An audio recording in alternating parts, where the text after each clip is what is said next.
Jadi perkenalkan, saya dengan Oke Setiawan. Sebelum kita memulai pengajian, mungkin seperti biasa kita berlindung dulu kepada Allah dengan membaca taud, lalu membaca sholawat Nabi, membaca Ummul Kitab. Kita bisa mulai bersama-sama ya. Jadi yang pertama taud, kedua basmalah, yang ketiga membaca sholawat Nabi dan membaca Ummul Kitab suratul Fatihah bersama-sama. Mari kita mulai bersama-sama. A'udzubillahi minasyaitonirrajim. Bismillahirrahmanirrahim. Allahumma sholli ala sayyidina Muhammad wa ala ali sayyidina Muhammad. Bismillahirrahmanirrahim. Alhamdulillahi rabbil alamin. Ar-Rahmanirrahim. Maliki yaumiddin. Iyyaka na'budu wa iyyaka nasta'in. Ihdinas siratal mustaqim. Siratal ladzina an'amta 'alaihim ghairil maghdubi 'alaihim waladdallin. Amin ya rabbal alamin. Assalamualaikum warahmatullahi wabarakatuh. Ya alhamdulillahi rabbil alamin. Wassalatu wassalamu asrafil anbiya'i wal mursalin sayyidina wa maulana Muhammadin wa ala alihi wa sahbihi ajmain, amma ba'du. Baik bapak-bapak, ibu-ibu yang dirahmati Allah. Jadi perkenalkan, saya dengan Oke Setiawan. Dan memang alhamdulillah hari ini kita akan mulai kajian yang biasa kami lakukan, yaitu untuk metode pertama itu di sabar dan sholat. Nah, kenapa kami berkeliling kemana-mana? Kenapa kami berkeliling ke masjid-masjid? Untuk apa? Jadi, yang nanti akan saya sampaikan adalah sesuatu yang sudah kami jalani. Ini penting dulu ya Pak ya. Jadi yang nanti saya akan sampaikan, itu sesuatu yang sudah kami jalani atau saya jalani dan kita sudah membuktikan. Jadi nanti mungkin kajian saya agak berbeda. Biasanya kan yang namanya kajian itu saya berceramah, lalu Bapak mendengarkan, terus nanti setelah mendengarkan kadang-kadang ngantuk, kadang-kadang enggak. Terus setelah itu bubar, Bapak pusing lagi menghadapi masalah kehidupan. Nah ini biasanya. Nanti yang akan saya sampaikan agak berbeda adalah saya akan menyampaikan suatu metode yang mudah-mudahan dengan metode ini silahkan dibuktikan. Betul tidak yang namanya masalah penyakit itu cepat sembuh, yang namanya masalah hutang itu cepat selesai, yang namanya masalah keluarga itu cepat terselesaikan. Betul tidak untuk bahagia itu harusnya mudah. Ini penting Pak. Kenapa harus seperti itu? Karena kalau menurut saya, kalau cuman Bapak sekadar kajian, saya kajian, terus setelah itu bubar, Bapak masih pusing lagi, buat apa? Sayang, Bapak sudah meluangkan waktu di sini, saya juga sudah meluangkan waktu. Kalau tidak ada hasil yang didapat, menurut saya kasihan. Jelas Bapak Ibu? Nah, jadi ini akan saya mulai. Pertanyaan saya, kan semua orang yang di depan saya ini pasti punya masalah ya? Semua punya masalah ya? Ada yang besar, ada yang kecil, betul tidak? Dan pasti punya keinginan bahwa masalahnya ingin diselesaikan. Setuju? Baik, sekarang pertanyaan saya. Untuk menyelesaikan masalah itu kira-kira menurut Bapak Ibu mudah atau sulit? Kita diskusi ya. Menurut Bapak Ibu, untuk menyelesaikan masalah itu mudah atau sulit biasanya? Ada yang mudah, ada yang sulit. Nah, nanti saya akan bahas. Ternyata menyelesaikan masalah kehidupan apapun itu harusnya mudah Pak. Harusnya mudah. Nah, tinggal sekarang pertanyaannya mudahnya di mana ya? Baik, sekarang akan saya ulas. Jadi gini Pak, ceritanya. Saya tanya kepada Bapak dan Ibu ya, saya tanya sekarang. Kira-kira kalau saya tanya kepada Bapak dan Ibu, Bapak Ibu tuh senang hidup dalam kondisi bahagia atau kondisi susah? Pasti bahagia. Sekarang pertanyaan kedua, kira-kira menurut Bapak dan Ibu, Allah tuh senang hidup kita dalam kondisi susah atau kondisi bahagia?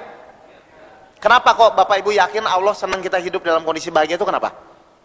Menurut Bapak? Kan tadi Bapak Ibu yakin ya, kalau ditanya manusia tuh kalau ditanya ingin dalam kondisi hidup bahagia atau susah, Bapak Ibu jawab ingin dalam kondisi bahagia. Terus yang kedua saya tanya, kira-kira menurut Bapak Ibu, Allah tuh senang kita hidup dalam kondisi bahagia atau susah? Bahagia. Kok Bapak Ibu yakin? Itu jawabannya benar. Cuma pertanyaan saya, kenapa kok Bapak Ibu yakin bahwa Allah pun senang kita hidup bahagia itu kenapa? Nah, jadi ternyata Allah yakin, kita yakin Allah senang kita bahagia itu kenapa? Karena Allah menurunkan Al-Quran sebagai pedoman hidup. Jelas ini? Berarti Allah pun menginginkan kita hidup bahagia. Sekarang kita rangkai pertanyaan ini. Kita kalau ditanya ingin hidup bahagia, Allah pun senang kita hidup, berarti bahagia itu harusnya mudah atau sulit? Nah, mulai bingung nih. Saya ulang. Allah senang kita hidup bahagia. Kita pun senang hidup bahagia. Harusnya bahagia itu mudah atau sulit? Mudah. Asalkan ditanya bagaimana caranya. Nah, hari ini saya akan buktikan bahagia itu mudah. Saya akan buktikan, Pak. Jelas ini Bapak Ibu? Nah, baik, sekarang akan dimulai. Kenapa saya berani mengatakan bahagia itu mudah? Karena kami sudah menjalani, Pak. Jadi ini diawali dari cerita saya di 2005. Saya dulu pengusaha, Pak, perusahaan software. Saya punya perusahaan software IT di Cikarang. Alhamdulillah 2005 sampai 2008 itu meningkat. 2008 akhir saya bangkrut total. Ini awalnya. Ya, yang namanya pengusaha bangkrut total, itu tuh meninggalkan warisan atau hutang? Hutang, Pak. Jadi waktu itu dikalkulasi hutang saya 2 miliar.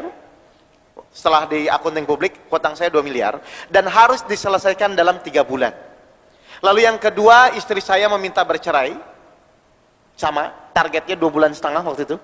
Dan yang terakhir, saya mendapatkan kasus masalah pajak. Yang intinya kalau saya tidak menyelesaikan masalah pajak saya akan dipenjara di dalam 3 bulan ke depan. Jadi ada masalah besar dalam hidup saya ya, hutang saya, istri saya, dan saya mau dipenjara. Kira-kira menurut Bapak Ibu saya bahagia nggak dalam kondisi itu? Susah, sama Pak. Tapi harusnya bahagia mudah nggak? Nah ini kan kok bingung kan? Benar nggak? Sama Pak, saya juga dulu bingung. Saya bilang ini gimana ini? Akhirnya karena saya sudah dalam kondisi putus asa, waktu itu saya berdoa, ya Allah tolong saya. Menurut saya kalau saya tidak ditolong kau, hidup saya berakhir buat saya. Karena saya harus menyelesaikan hutang saya, harus menyelesaikan masalah keluarga saya, dan saya akan dipenjara. Akhirnya mungkin maha baiknya Allah mengabulkan doa saya lewat mana? Lewat jalan teman SMA saya. Jadi teman SMA saya datang, terus saya ngobrol. Saya bilang, Bu tolong saya lah, kenapa? Saya punya masalah, 3 masalah besar saya bilang. Terus akhirnya teman saya bilang, yuk kita main ke guru saya. Akhirnya saya diperkenalkanlah dengan guru saya yang sekarang masih menjadi guru saya, namanya Pak Antono. Nah dari guru saya inilah akhirnya saya belajar ilmu kehidupan. Ternyata yang namanya bahagia itu mudah. Ternyata yang namanya sholat khusyuk itu mudah. Seperti itu Pak. Nah akhirnya saya diskusi dengan guru saya, bilang, Pak Guru tolong saya punya hutang, istri saya mau cerai dan saya mau dipenjara, apa yang harus saya lakukan? Akhirnya diskusi. Apa yang terjadi? Guru saya mengajarkan metode yang nanti mau saya sharing kepada Bapak Ibu. Apa yang terjadi? 2,5 bulan masalah saya selesai. Hutang 2 miliar selesai, istri tidak jadi bercerai, dan saya tidak jadi dipenjara. Nah, dari pengalaman spiritual itu, akhirnya saya melihat, mungkin di luar sana, banyak orang yang punya masalah seperti saya. Kalau tidak masalah hutang, masalah keluarga, masalah penyakit, paling itu aja kan? Dan ternyata cepat sekali selesai Pak. Cepat sekali. Makanya saya sekarang, saya akan buktikan kepada Bapak, saya akan sharing metodenya, Bapak nanti silahkan praktekkan dan buktikan. Betul atau tidak, yang namanya hutang cepat selesai, yang namanya semua permasalahan kehidupan mudah diselesaikan. Ya, jadi ini penting ya. Jadi nanti saya sampaikan metode, silahkan dipraktekkan dan dibuktikan. Apapun permasalahan kehidupan yang sekarang Bapak menimpa Bapak, insya Allah harusnya mudah diselesaikan. Baik, jadi waktu itu saya diskusi dengan guru saya bilang, Pak Guru bagaimana, apa yang harus saya lakukan? Terus guru saya bilang, yang tadi saya bilang, Mas Oke, harusnya bahagia itu mudah. Menyelesaikan itu masalah mudah. Wah, saya bilang mudah gimana nih? Bagaimana caranya? Saya kan bingung Pak, saya nggak ngerti gitu. Bagaimana caranya Pak Guru? Baik, akhirnya guru saya ngasih analogi sederhana. Saya mau nanya sama Bapak Ibu dan saya mau nanya. Misalnya, kata guru saya Antono, hutang saya 5 juta misalnya. Ya. Lalu hutang Mas Oke berapa? Saya bilang hutang saya 2 miliar Pak. Baik. Menurut Mas Oke, hutang 5 juta dan hutang 2 miliar, itu lebih cepat mana yang lunasnya Pak? 5 juta. Kenapa Bapak bilang yang 5 juta? Lebih kecil, lihat ya. Kenapa orang akan bicara yang 5 juta? Ternyata orang itu biasanya mengukur permasalahan itu berdasarkan kemampuan dirinya, betul? Makanya 5 juta kecil, 2 miliar besar. Baik, sekarang saya akan tanya, pola pikir akan saya geser. Kalau misalnya 5 juta tidak ditolong Allah, 2 miliar ditolong Allah, kira-kira mana yang lebih cepat lunas? Nah, paham Bapak Ibu? Jadi ternyata masalah besar, masalah kecil itu sebenarnya tidak ada Pak. Tidak ada masalah besar, tidak ada masalah kecil. Masalah besar adalah ketika Allah tidak menolong kita. Masalah kecil adalah ketika Allah menolong kita. Jadi harusnya pertanyaannya adalah sekarang, bagaimana caranya Allah menolong permasalahan kita? Jelas? Setahun yang lalu saya punya jamaah di Bandung. Dia sakit kanker leukemia. Divonis dokter sebulan lagi meninggal. Akhirnya saya datang bersama guru saya ke sana. Terus saya sampaikan metode yang nanti mau saya sampaikan. Apa yang terjadi? 2 bulan kemudian penyakitnya sembuh. Kenapa bisa seperti itu? Karena Allah yang menolong. Jadi sudahlah, Bapak Ibu silahkan nanti dibuktikan betul atau tidak. Kalau Bapak Ibu memenuhi syarat apa yang Allah inginkan, pasti apapun masalahnya diselesaikan. Jadi waktu itu hutang saya 2 miliar, istri saya mau cerai, dan saya mau dipenjara, ternyata hanya selesai dalam waktu 2 bulan setengah. Kenapa bisa selesai? Karena Allah yang menolong. Jelas? Jadi kalau sekarang masih punya hutang, apalagi kalau di bawah 2 miliar harusnya lebih cepat ya. Kan 2 miliar setengah, kan saya 2 miliar 2 bulan setengah. Kalau Bapak cuma 100 juta, 500 juta, harusnya sebulan lah, beres ya. Loh bener gak? Jelas ya? Kenapa? Kami sudah membuktikan. Baik, sekarang akan kami buktikan. Pertanyaannya sekarang adalah, bagaimana caranya Allah menolong? Bapak Ibu, bagaimana caranya? Nah, baik ya. Ternyata caranya itu ada di surat Al-Baqarah 153. A'udzubillahi minasyaitonirrajim. Bismillahirrahmanirrahim. Ya ayyuhallazina amanu asta'inu bis-sabri was-shalah innallaha ma'as-sabirin. Pasti Bapak Ibu sering dengar ayat ini, pasti sering. Hai orang-orang yang beriman. Allah memanggil siapa? Orang-orang yang beriman. Jadikanlah sabar dan sholat sebagai penolongmu. Sesungguhnya Allah beserta orang-orang yang sabar. Pertanyaan saya sekarang, kalau Bapak Ibu ingin ditolong Allah ketika setiap ada permasalahan, apa yang harus dilakukan di ayat ini? Oke, saya ulang ya. Lihat ayatnya. Hai orang-orang yang beriman, jadikanlah sabar dan sholat sebagai penolongmu. Jadi kalau ibu bapak ingin ditolong Allah, di ayat ini apa yang harus kita lakukan? Beriman yang pertama. Lalu yang kedua, bagaimana sabar yang benar, lalu bagaimana sholat yang benar. Berarti kalau Bapak Ibu sudah beriman, sudah sabar dengan benar, sudah sholat dengan benar, pasti ditolong Allah. Kenapa? Karena Allah maha menepati janjinya. Jelas? Nah waktu itu saya ngeyel Pak. Saya bilang, Pak Guru apa iya? Saya bilang hutang 2 miliar bisa diselesaikan dengan sabar dan sholat. Kalau saya mikirnya seperti itu, jadi nggak ayat ini? Tidak. Kenapa? Saya tidak beriman. Hati-hati di sini. Kesalahan terbesar kita adalah kadang-kadang Pak, kita mengukur kemampuan Allah berdasarkan kemampuan kita, ini yang salah. Sehingga Bapak Ibu bilang tidak mungkin, tidak mungkin. Makanya kena hadis Allah sesuai praduga, prasangka hambanya. Hati-hati Pak di sini Pak. Jelas? Akhirnya saya diluruskan pemikiran saya oleh guru saya, masuk ke sudah. Kalau Allah yang berfirman, sekarang berarti tinggal bagaimana sabar yang benar, bagaimana sholat yang benar. Saya diajarkan oleh guru saya, apa yang terjadi 2 bulan setengah selesai masalah saya. Jelas Bapak Ibu? Jadi gampang nggak harusnya belajar sabar dan sholat doang? Gampang nggak? Loh, Bapak Ibu kuliah berapa SKS? 144 S1. Bisa menyelesaikan masalah hidup? Belum tentu. Ini 2 SKS. Bagaimana cara sabar yang benar, bagaimana sholat yang benar, pasti ditolong Allah. Mau nggak? Nah, baik. Sekarang saya jelaskan. Sabar itu sulit atau mudah? Nah, sulit. Kenapa sulit? Ayo, saya ingin ajak Bapak Ibu berpikir. Kita dialog ya. Sabar itu sulit atau mudah Ibu? Biasanya Ibu juga sulit. Kenapa sulit? Gampang. 1. Ketika ada orang nyuruh sabar kepada Bapak Ibu, pernah tidak ditanya, baik, kamu nyuruh saya sabar, saya bukan orang sabar, ingin menjadi sabar, bagaimana caranya? Pernah nggak diajarkan caranya?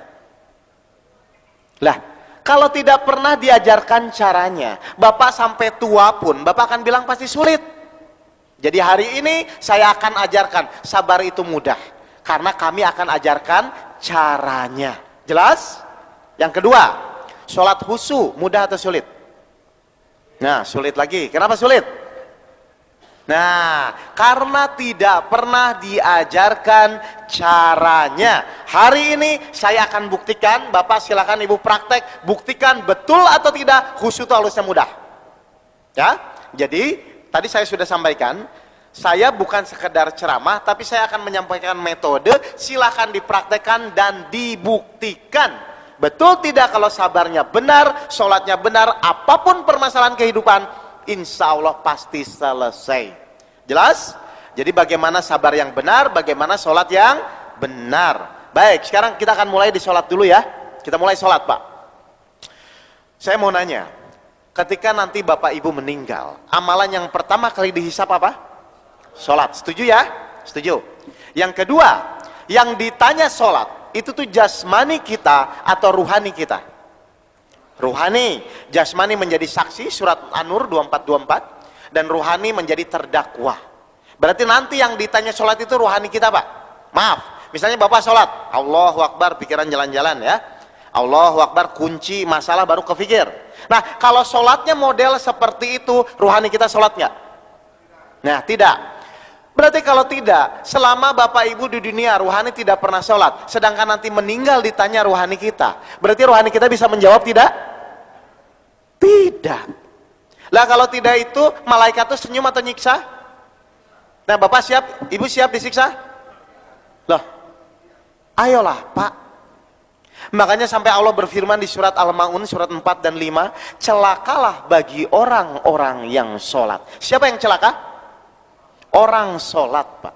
Bukan yang tidak sholat loh, Pak. Tidak sholat jelas celaka. Ini orang sholat celaka. Rugi gak, Pak? Yaitu orang-orang yang lalai di dalam sholatnya. Tafsir Ibnu Katsir orang lalai itu ada 3. 1, orang sholat, pikiran dia tidak sholat, itu celaka.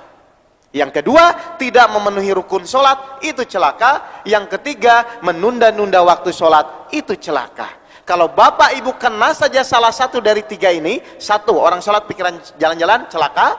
Tidak memenuhi rukun sholat, celaka. Menunda-nunda waktu sholat, celaka. Kalau Bapak Ibu kena saja 1 dari 3 ini, maka termasuk orang sholat tapi celaka. Kira-kira ada salah satu dari sini? Ada? Waduh. Baik, kalau gitu nanti kita tobat bersama ya, kita perbaiki sholat kita ya. Baik, sekarang kita mulai. Saya terus ditanya sama guru saya, Mas Oke, kira-kira kalau gitu Mas Oke sudah sholat? Wah, saya bilang kalau gitu sih belum Pak Guru. Terus akhirnya, sudah gini, ambil kalkulator katanya. Lo buat apa Pak? Ambil kalkulator. Waktu itu saya ketemu guru saya usia 33 tahun Pak. Mulai sholat usia berapa katanya? Saya mulai sholat waktu itu usia 7 tahun. Nah, berarti Mas Oke sudah 26 tahun sholat. Bapak Ibu kalau direnungkan, sholat itu kan 1 rakaat diulang-ulang kan Pak? Bener nggak? Al-Fatihah, beda surat pendek saja kan? Nah, berarti kalau yang wajibnya saja, itu tuh 17 rakaat sehari semalam. Berarti kalau Ibu Bapak kali, 26 tahun dikali 17 rakaat, dikali 365 hari. Waktu itu saya sudah sholat 161.000 rakaat. Jadi saya sudah sholat Pak, 26 tahun itu 161.000 rakaat.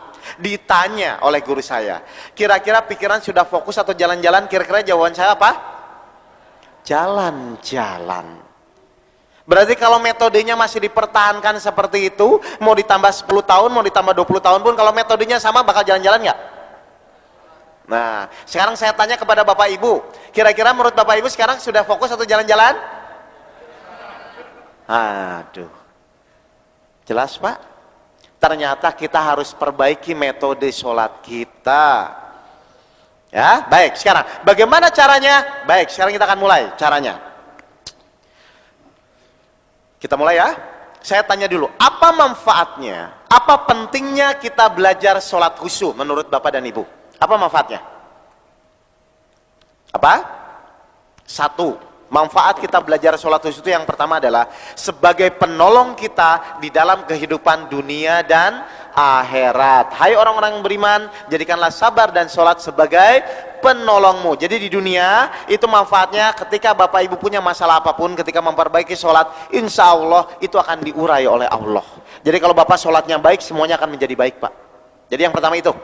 Di akhirat minimal ketika kita meninggal nanti, ruhani kita bisa menjawab masalah sholat. Jadi manfaat yang pertama untuk metode sholat khusyuk adalah sebagai penolong kita di dalam kehidupan dunia dan akhirat. Jelas itu? Baik, yang kedua, Rasul bersabda di dalam suatu hadis, ketika seorang manusia sholatnya baik, maka semua amal perbuatan, semua amal perbuatan akan menjadi baik. Berarti kalau sholatnya buruk, semua amal perbuatan buruk. Hati-hati, Pak. Jelas ini? Jadi manfaatnya luar biasa ya. Salah satu saja itu. Yang kedua, definisinya tuh apa sih di dalam sholat tuh definisinya?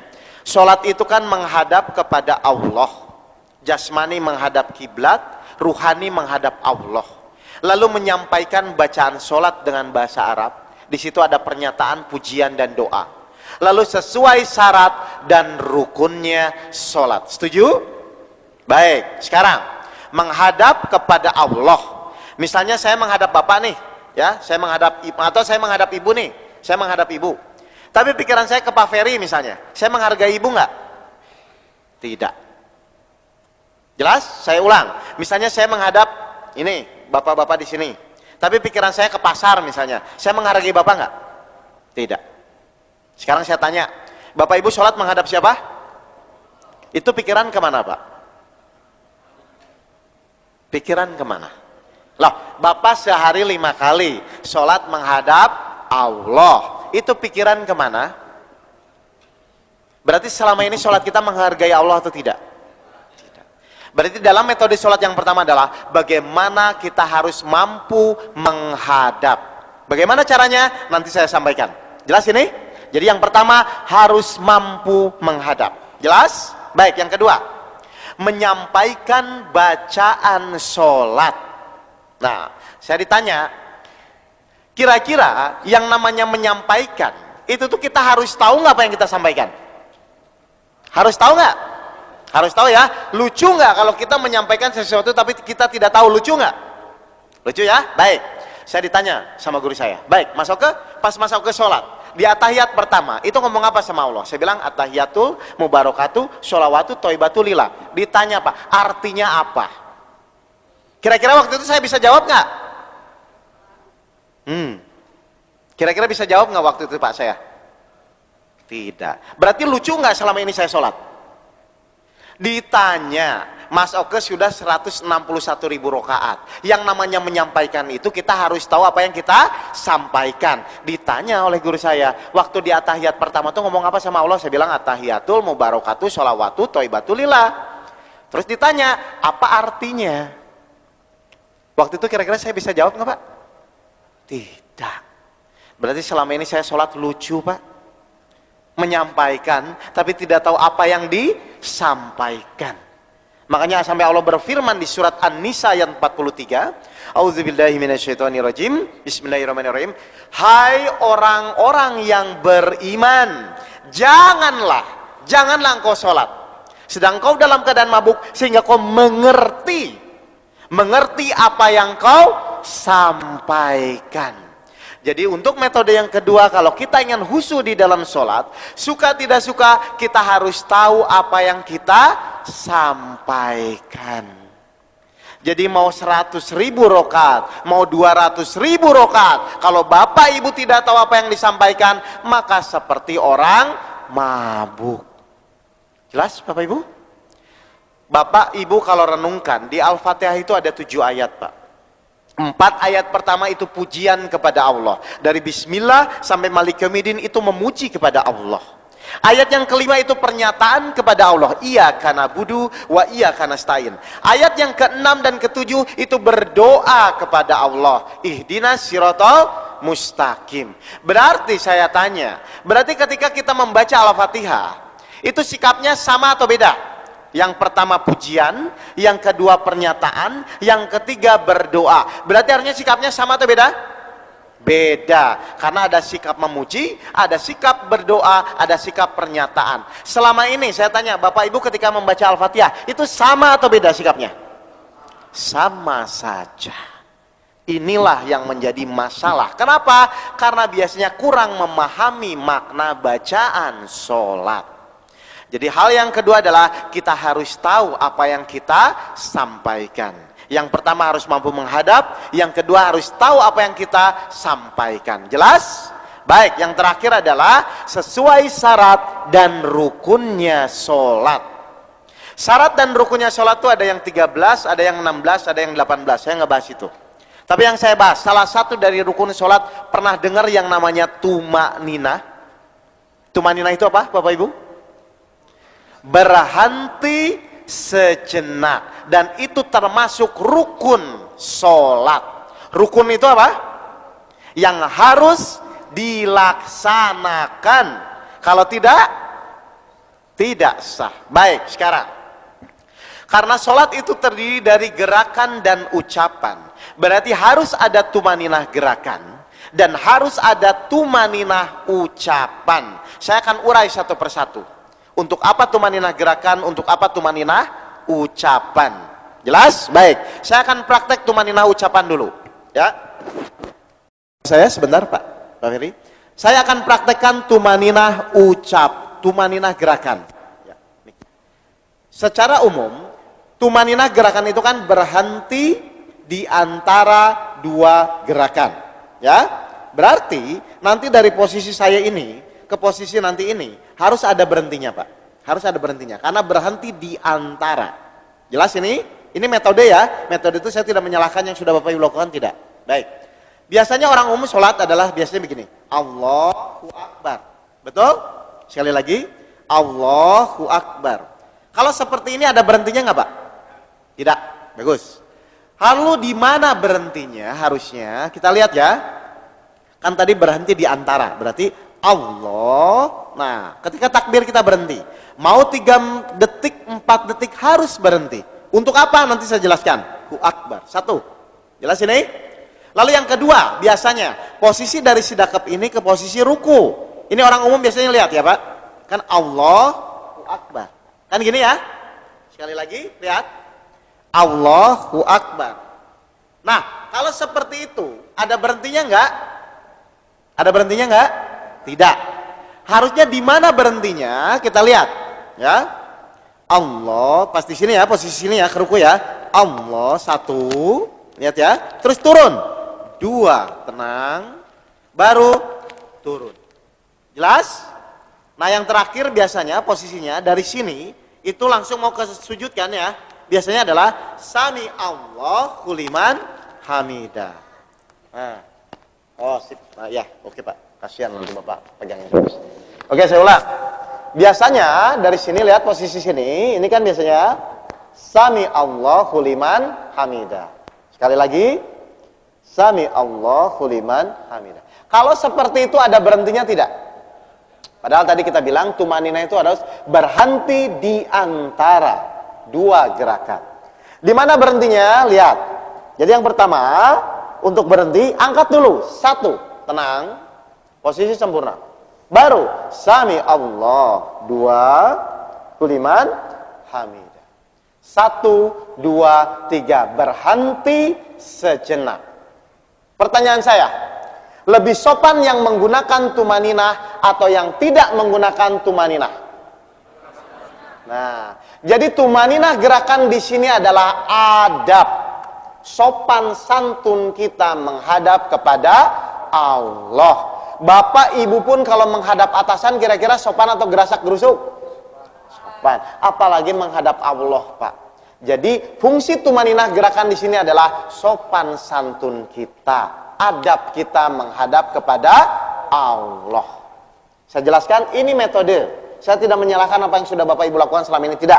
Tapi silahkan, kalau menurut Bapak ini lebih enak, silahkan digunakan. Jelas? Baik ya. Lalu yang kedua, tumaninah ucapan. Apa fungsinya tumaninah ucapan? Ya. Baik. Apa fungsinya tumaninah ucapan? Kalau tadi tumaninah gerakan berhenti di antara dua gerakan, kalau sekarang tumaninah ucapan adalah berhenti di antara dua ucapan atau dua ayat. Untuk apa? Baik, saya jelaskan. Tadi saya bicara di Al-Fatihah itu ada 7 ayat. 4 ayat pertama pujian kepada Allah dari Bismillah sampai Malik Yaumiddin. Ayat yang kelima itu pernyataan kepada Allah, Iyyaka na'budu wa iyyaka nasta'in. Ayat yang keenam dan ketujuh itu berdoa kepada Allah. Nah, misalnya saya membaca Al-Fatihah dengan tumaninah ucapan. Baik, berarti saya tanya, yang namanya menyampaikan itu tuh kita tahu dulu baru kita sampaikan, atau disampaikan dulu terus baru tahu mana yang benar? Tahu dulu baru kita sampaikan. Baik, saya mau membaca Al-Fatihah dengan tumaninah. Misalnya Allahu Akbar misalnya. Nah, saya mau baca. Berarti sebelum saya membaca Bismillah, saya harus tahu dulu apa yang mau saya sampaikan. Oh, saya memuji Allah. Berarti saya akan ngomongnya Bismillahirrahmanirrahim. Tumaninah. Untuk apa? Sebelum saya menyampaikan Alhamdulillah, saya harus tahu dulu. Oh, saya masih memuji Allah. Alhamdulillahirabbil alamin. Tumaninah. Misalnya kita mau loncat. Oh, setelah ini saya mau pernyataan kepada Allah. Berarti saya akan ngomongnya apa? Iyyaka na'budu wa iyyaka nasta'in. Jadi fungsi tumaninah ucapan di sini adalah sebelum kita menyampaikan bacaan sholat, kita harus tahu dulu apa yang mau kita sampaikan. Kira-kira kalau orang sholatnya tumaninah, pikirannya jalan-jalan nggak, Pak? Tidak mungkin, karena sebelum dia menyampaikan, dia tahu dulu apa yang mau dia sampaikan. Celakalah bagi orang-orang yang sholat tidak memenuhi rukun sholat. Jelas? Kok jadi pada diam gini? Tenang aja, Bu, tenang, Bu. Ini saya cuma menjelaskan apa yang sudah saya alami. Santai aja, kan kita mau berubah ya, kita mau perbaiki ya, Bapak Ibu ya. Baik, jelas ini? Nah, tadi saya sudah bicara, kita akan buktikan betul atau tidak satu rakaat tidak jalan-jalan. Mau nggak? Kita praktek semua, insya Allah nanti setelah keluar dari masjid ini, insya Allah Bapak praktekkan dan insya Allah tidak jalan-jalan. Mau? Baik, baik, kalau mau tolong panitia bantu saya. Mudah-mudahan cukup ya kopiannya. Nah, saya bawa 100 lebih lah, itu sisa dari Padang kemarin. Silakan dibagikan, ibu-ibu juga mudah-mudahan. Adik-adik nanti dulu ya, ibu-ibu aja dulu ya. Ya, gampang adik-adik. Nanti kan ada ustadznya, bisa diajari aja, Pak. Ibu-ibu sama bapak-bapak dulu. Yang paling urgent soalnya yang tua dulu. Kalau adik-adik secara sunatullah masih panjang lah gitu kan. Kasihan soalnya. Urgent yang sudah dewasa dulu ya. Nanti sholatnya udah berapa ratus ribu rakaat tetap jalan-jalan nanti. Kasihan. Baik, saya tegaskan sekali lagi, ini hanya metode ya Bapak Ibu ya. Namanya metode itu bisa digunakan, bisa tidak. Tapi kalau nanti membantu kekhusyuan silakan dipakai. Jadi jangan nanti berdebat di sini terus akhirnya berdebat Bapak belum khusyuk terus sayang nanti. Silakan, itu cukup buat ibu-ibu. Kalau cukup silakan dibagikan dulu sampai semua dapat ya, ibu-ibu.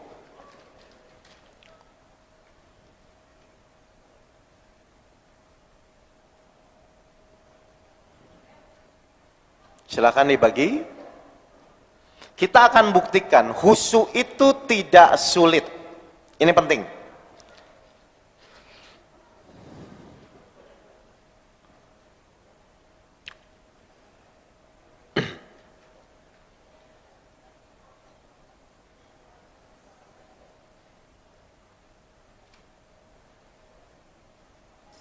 Semua dapat? Oh, belum? Masih banyak yang kurang. Pak, itu masih kurang katanya ibu-ibu, Pak. Minta satu Mas, buat saya satu. Kalau ada-ada nanti aja ya. Ya, ada-ada kan masih pada muda lah. Ya. Oh iya, betul.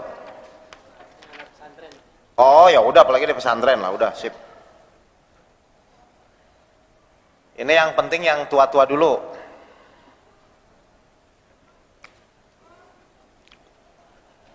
Nanti pas kita praktek gini ya Pak ya. Nanti kalau Bapak misalnya masih jalan-jalan, angkat tangan aja. Pak, saya masih jalan-jalan pikirannya. Nanti kasih tahu saya. Saya harus memastikan Bapak keluar dari masjid ini fokus, ya. Dan kita akan dibagi dua tahap ini. Tahap pertama sama tahap kedua. Saya akan buktikan Bapak insya Allah tidak jalan-jalan. Tapi Bapak ikuti dulu metode saya. Nanti kalau masalah setelah itu mau dipakai mau tidak, nggak masalah ya. Tapi saya harus membuktikan khusyuk itu tidak sulit.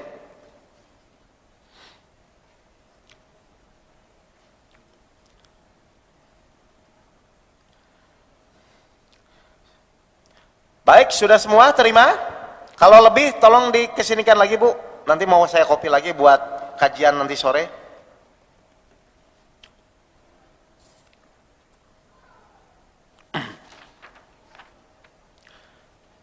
Sudah? Dapat semua? Nah, ada lebih? Ya, alhamdulillah. Tutup satu lagi Mas. Oke, baik. Kita akan buktikan sholat khusyuk itu tidak sulit. Nanti kalau Bapak Ibu misalnya jalan-jalan, Pak saya masih jalan-jalan, kasih tahu saya. Kami sudah buktikan ke ribuan jamaah, ternyata alhamdulillah mereka mudah kok. Ya, sudah? Oh alhamdulillah masih banyak, berarti saya masih bisa copy lagi ntar. Cukuplah. Baik, sekarang sebelum kita praktek, coba tolong lihat di belakangnya ada titik sujud nggak? Semua ada titik hitam nggak? Titik warna hitam ada ya semua ya? Karena ini kuncinya Pak. Ada semua titik warna hitam? Ada ya? Oke, kita mulai sekarang. Kita balik lagi kertasnya. Kita lihat diagram sholat. Jadi gini Bapak Ibu. Tadi saya sudah menjelaskan bahwa sholat itu adalah terdiri dari gerakan dan ucapan. Lalu memenuhi syarat dan rukunnya sholat. Itu sudah saya jelaskan ya tadi ya secara verbal. Nah, sekarang pertanyaan yang kedua adalah bagaimana caranya supaya sholat kita fokus, supaya sholat kita tidak jalan-jalan. Ini saya akan sampaikan caranya. Yang pertama, dalam metode sholat khusyuk, yang pertama adalah kalau Bapak Ibu ingin fokus, yang pertama adalah satu, harus bersuara. Apa dasarnya? Dasarnya surat Al-Isra ayat 110. Saya ambil artinya saja. Dan janganlah kamu mengeraskan suaramu dalam sholatmu, dan jangan pula merendahkannya. Ambillah jalan tengah di antara kedua itu. Saya tanya, mengeraskan itu bersuara tidak? Bersuara. Merendahkan itu bersuara tidak? Bersuara. Di tengah-tengah itu bersuara tidak? Jadi sholat itu harus bersuara. Sekeras apa? Dijawab di surat Ar-Araf ayat 55. Dan berdoalah kepada Tuhanmu dengan berendah diri dan suara yang lembut. Jadi cukup terdengar di telinga. Cukup terdengar di telinga. Nanti ketika Bapak Ibu praktek, tolong hanya cukup terdengar di telinga masing-masing ya Pak ya. Jangan ganggu kanan kirinya. Jelas? Jadi yang pertama, sholat itu harus bersuara. Dan cukup terdengar di telinga. Baik. Yang kedua, tidak boleh menggunakan nafsu. Sifat nafsu itu apa? Tergesa-gesa. Baik, saya mau nanya. Bapak Ibu pas waktu baca Rabbik Firli, doa duduk di antara dua sujud. Rabbik Firli sama sampai wafwani. Gimana bacanya? Rabbik Firli waramni wajurni. Nah, itu tergesa-gesa enggak? Berarti pakai apa? Nafsu. Hati-hati. Jadi sholat itu jangan tergesa-gesa. Kenapa? Tergesa-gesa adalah salah satu dari sifat nafsu atau setan. Jelas? Jadi tolong nanti jangan tergesa-gesa. Kita buktikan. Betul tidak kalau dengan tidak tergesa-gesa kita akan fokus. Ya? Baik. Yang ketiga, anggota tubuh sebagai saksi. Mata itu digunakan untuk apa? Melihat. Berarti kalau mata Bapak Ibu ketika sholat, matanya merem, berarti matanya sholat nggak? Hati-hati. Jadi jangan memejamkan mata Pak. Mata harus terbuka. Melihat apa? Melihat tempat sujud atau titik sujud. Makanya saya buatkan ini titik. Ya, nanti fokus mata melihat titik sujud. Jelas ini? Baik. Yang terakhir, harus dalam keadaan sadar. Surat Al-Maun 107 ayat 4 dan 5. Saya tanya, lupa rokaat itu sadar tidak sadar? Lupa rokaat tidak sadar. Tidak sadar itu lalai. Tidak tahu apa yang disampaikan. Lalai atau tidak? Lalai. Ingat ya? Jadi yang kedua harus dalam keadaan sadar. Nah, saya akan jelaskan selama ini kenapa sih Bapak Ibu sholatnya jalan-jalan. Ini saya mau jelaskan. Kenapa selama ini Bapak Ibu sholatnya jalan-jalan. Bapak mungkin merasa tidak sadar, Ibu tidak sadar. Gini, ya, saya praktekkan dulu. Misalnya ini titik sujud saya.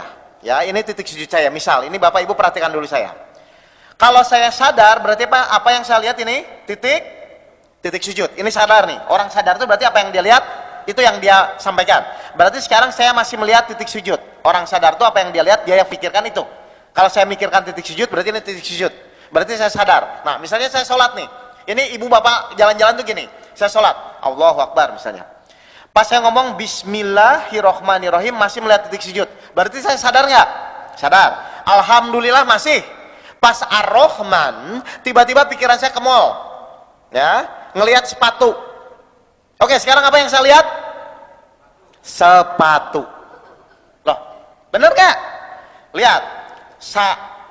Bismillah, sadar masih melihat titik. Berarti pikiran saya masih sadar. Alhamdulillah masih sadar. Pas Ar-Rahman, tiba-tiba pikiran saya ke mall, terus melihat sepatu. Berarti sekarang apa yang saya lihat? Sepatu. Meskipun harusnya melihat titik sujud, karena pikiran kita mikirkan sepatu, pasti yang kita lihat apa? Sepatu. Kenapa bisa seperti itu? Karena manusia tidak bisa berpikir dalam dua kegiatan sekaligus, Pak.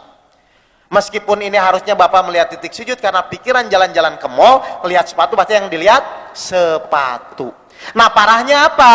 Parahnya ketika pikiran masih mikirin sepatu, Bapak Ibu mulutnya refleks tetap baca Al-Fatihah. Jadi di sini Ar-Rahmanir-Rahim, di sini mikirin sepatu. Itulah mekanisme orang jalan-jalan itu seperti itu. Bener nggak? Pasti itu, Pak. Jadi ketika Bapak misalnya harusnya ngelihat titik sujud, pas masalah datang, pasti yang dilihat masalah. Kalau kunci hilang, pasti yang dilihat kunci hilang. Itu loh, Pak, orang jalan-jalan tuh. Jelas ini? Nah, terus pertanyaannya, bagaimana caranya supaya pikiran kita kembali sadar? Bagaimana caranya? Tumaninah. Diam, berhenti, tenang, lihat lagi, sadar lagi pikiran, melihat titik sujud. Setelah sadar, barulah menyampaikan bacaan sholat. Ar-Rahman Nir-Rahim, baru dilanjut. Paham, Pak? Jadi fungsi tumaninah di sini adalah menyadarkan kembali ketika pikiran kita jalan-jalan. Makanya harus berhenti. Jelas ini? Nah, sekarang ayo kita praktek sekarang. Kita balik semua kertasnya. Kita balik kertasnya, kita lihat titik sujud semua. Ya? Kita lihat titik sujud semua. Berarti sekarang apa yang Bapak Ibu lihat? Titik sujud. Nih adik-adik kayaknya cukup nih, Dek. Silakan. Adik-adik ambil nih. Biar sama-sama, nggak apa-apa. Masih kecil nggak apa-apa, sholat khusyuk. Boleh kok. Memang boleh. Ya. Jadi sekarang kita akan praktek. Bagaimana caranya supaya fokus. Jadi ingat, saya akan menjelaskan 2 sesi ya. Tahap pertama, Bapak Ibu fokus dulu. 1 sampai 4. Nanti setelah Bapak fokus semua, baru kita lanjut tahap yang kedua. Yaitu rasa. Ini penting, Pak. Jadi esensinya malah di tahap yang kedua ini. Ya, siap. Berarti sekarang apa yang kita lihat semua? Titik sujud. Baik.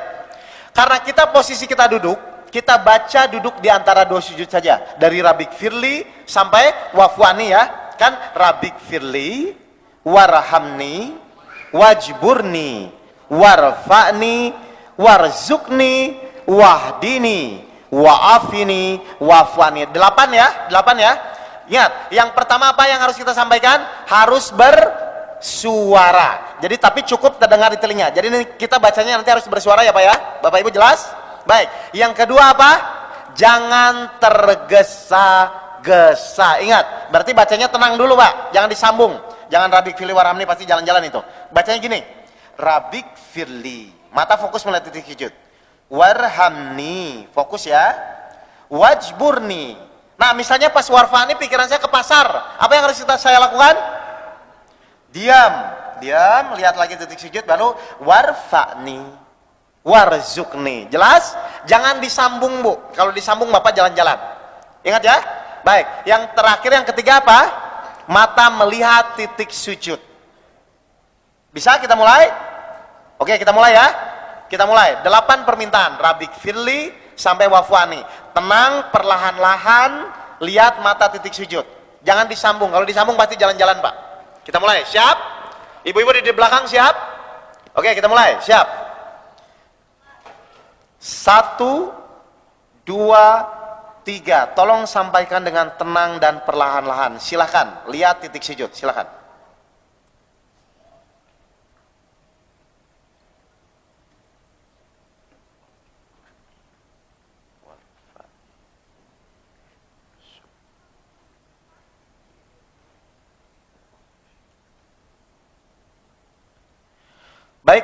Saya mau nanya, ada yang masih jalan-jalan atau sudah fokus? Bapak di sebelah sini fokus atau jalan-jalan? Mulai fokus. Oke. Bapak samping sini? Ibu fokus atau enggak? Atau jalan-jalan? Baik, saya ulang-ulang, biasanya sekali 2 kali memang. Jadi yang pertama, kalau masih jalan-jalan, itu ibu bapak bacanya masih cepet Pak, masih disambung. Rabbik firli warhamni wa. Ini pikiran nggak bisa ngikuti Pak. Jadi yang pertama, tolong bacanya jangan disambung dulu. Gini, mata melihat titik sujud, kita bacanya gini, Rabbik firli. Pikiran mengikuti bacaan. Pikiran kita mengikuti mulut. Rabbik firli. Dan gak usah mikirin artinya dulu Pak. Fokus saja kepada bacaannya dulu ya. Lihat. Rabbik firli warhamni wajburni. Jelas ini? Oke, kita mulai sekali lagi ya. Biasanya memang 3 kali 4 kali Pak. Oke, kita mulai lagi. Siap? Kita mulai. 1, 2, 3, silahkan sampaikan dengan tenang dan tumaninah, silahkan.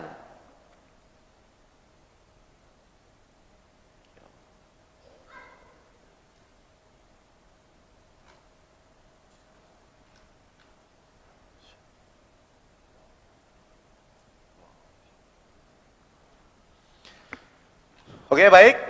Harusnya fokus, harusnya. Fokus atau enggak? Ibu? Fokus enggak? Nggak apa-apa, jangan malu. Kalau belum, nggak apa-apa. Fokus atau tidak? Ini saya harus memastikan semua. Jauh sih ibunya ya. Oke, kalau misalnya bapak fokus, berarti ibu harusnya fokus lah. Udah, saya anggap gitu aja ya. Jelas ya? Biar gampang.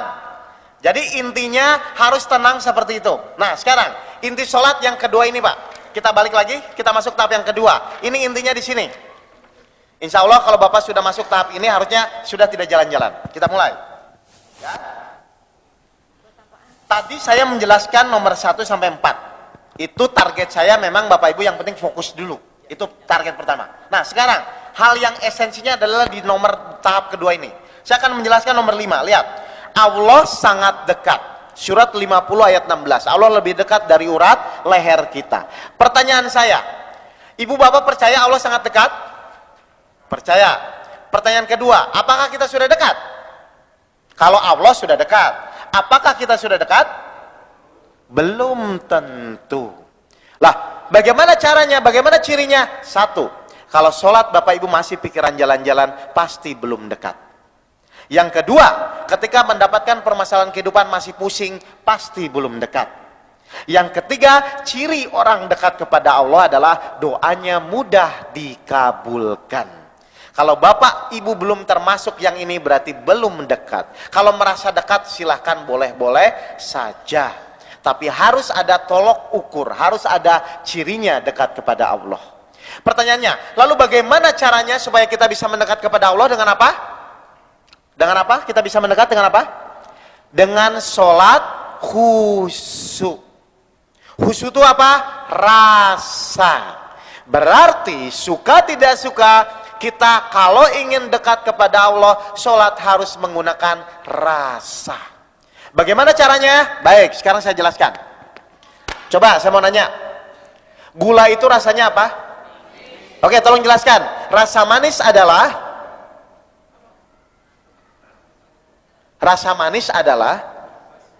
ayo Pak, jelaskan Pak. Loh, gini maksudnya, misalnya kursi itu terbuat dari kayu, kakinya 4 gitu loh maksud saya. Ayo coba jelaskan. Gula itu rasanya apa? Manis. Baik, rasa manis adalah gula lagi. Bukan, maksudnya dideskripsikan, dijelaskan coba. Gula itu rasanya apa? Manis. Rasa manis adalah,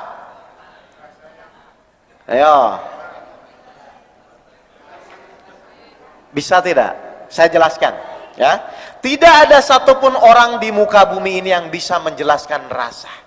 Lah, terus lalu bagaimana? Sedangkan Allah hanya bisa didekati dengan rasa. Bagaimana caranya? Gampang. Gini, kita praktek. Di nomor 5 ini, Allah menjelaskan Allah mengawasi kita. Allah mengawasi kita. Berarti kalau kita balik kalimatnya, berarti kita harus merasa diawasi Allah. Itulah hakikat dari ihsan. Kalau engkau tidak bisa melihat Allah, turunkanlah bahwa seolah-olah engkau merasa diawasi. Nah, berarti sekarang kita harus sholat memunculkan rasa diawasi. Bagaimana caranya? Gampang, kan nggak bisa dijelaskan ya? Baik, saya akan praktekkan sekarang. Merasa diawasi, ya siap ya. Gini, kita akan praktek bagaimana caranya merasa diawasi. Nah maaf, ini bapak-bapak yang di depan saya, yang di samping, yang di kiri memperhatikan. Sekarang saya melihat bapak semua ya, saya lihat bapak nih, saya melihat bapak. Kita akan praktek merasa diawasi. Mohon maaf sebentar, bapak tunduk sebentar, bapak tunduk sebentar, tunduk sebentar. Masih merasa saya liatin nggak pak? Yang nunduk, masih merasa saya liatin nggak? Coba. Kalau belum lihat lagi, nunduk lagi. Masih merasa saya liatin nggak? Nah, itulah arti dari merasa diawasi. Paham? Nah, maksudnya apa? Jadi ketika kita sholat nanti, yang pertama kali sebelum kita sholat, munculkan merasa diawasi. Pertanyaan saya, kalau orang sholat merasa diawasi, berani nggak ngomongnya cepat-cepat? Berani nggak ngomong Rabi Kili Warami Wajuri Marfani? Berani nggak? Lihat. Berarti kalau sekarang bapak ibu sholatnya cepat, tidak tahu apa yang disampaikan, pasti tidak ada rasa merasa diawasi. Jelas ini? Nah, berarti nanti ketika kita sholat munculkan rasa diawasi. Bagaimana aplikasinya? Gini aplikasinya. Kan tadi saya jelaskan, sholat itu terdiri dari 3 poin. Pernyataan, pujian, dan doa. Tadi pas bapak ibu baca Rabbik Firli, itu tuh harusnya ada rasa apa? Kan ada 3 nih, ada pujian, pernyataan, dan memohon. Pas tadi baca Rabbik Firli sampai wafwani, harusnya ada muncul rasa apa harusnya? Memohon ya. Nah, bagaimana caranya? Gini, saya mau praktek ya. Rasa memohon. Kita berarti harus muncul rasa memohon dulu. Pak Ferry bantu saya sebentar. Lihat, saya mau praktek rasa memohon. Nanti kita aplikasikan di dalam sholat menggunakan rasa. Lihat, saya memohon nih. Pak Ferry tolong saya. Nih, ketika saya memohon ke Pak Ferry, itu tuh posisi saya merendah atau meninggi? Merendah.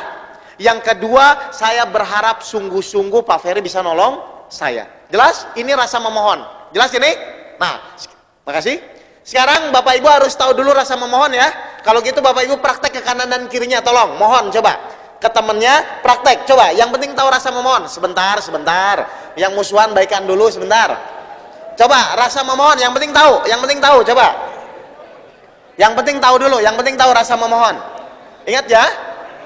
Memohon itu berarti posisi merendah dan tolong berharap hanya satu-satunya Allah. Ini rasanya. Hanya satu-satunya yang kita mohon minta tolong benar-benar bisa nolong saya. Paham? Paham semua? Oke, baik. Paham ya? Baik, sekarang kita balik lagi kertasnya. Kita lihat titik lagi. Kita lihat titik sekarang. Kita akan praktek sholat dengan rasa memohon. Ya. Kita sama.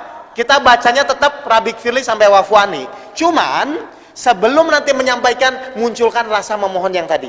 Kan tadi kita ke teman, sekarang munculkan benar-benar kepada Allah ya. Oke, kita mulai. Siap? Tenang, siap? Semua melihat titik sujud?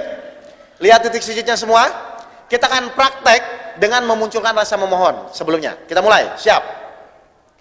1, 2, 3. Munculkan dulu, tenang. Munculkan rasa memohon. Ya Allah, saya benar-benar ingin memohon kepadamu. Sudah muncul? Silakan sampaikan dengan sungguh-sungguh rasa memohon kepada Allah. 8 permintaan.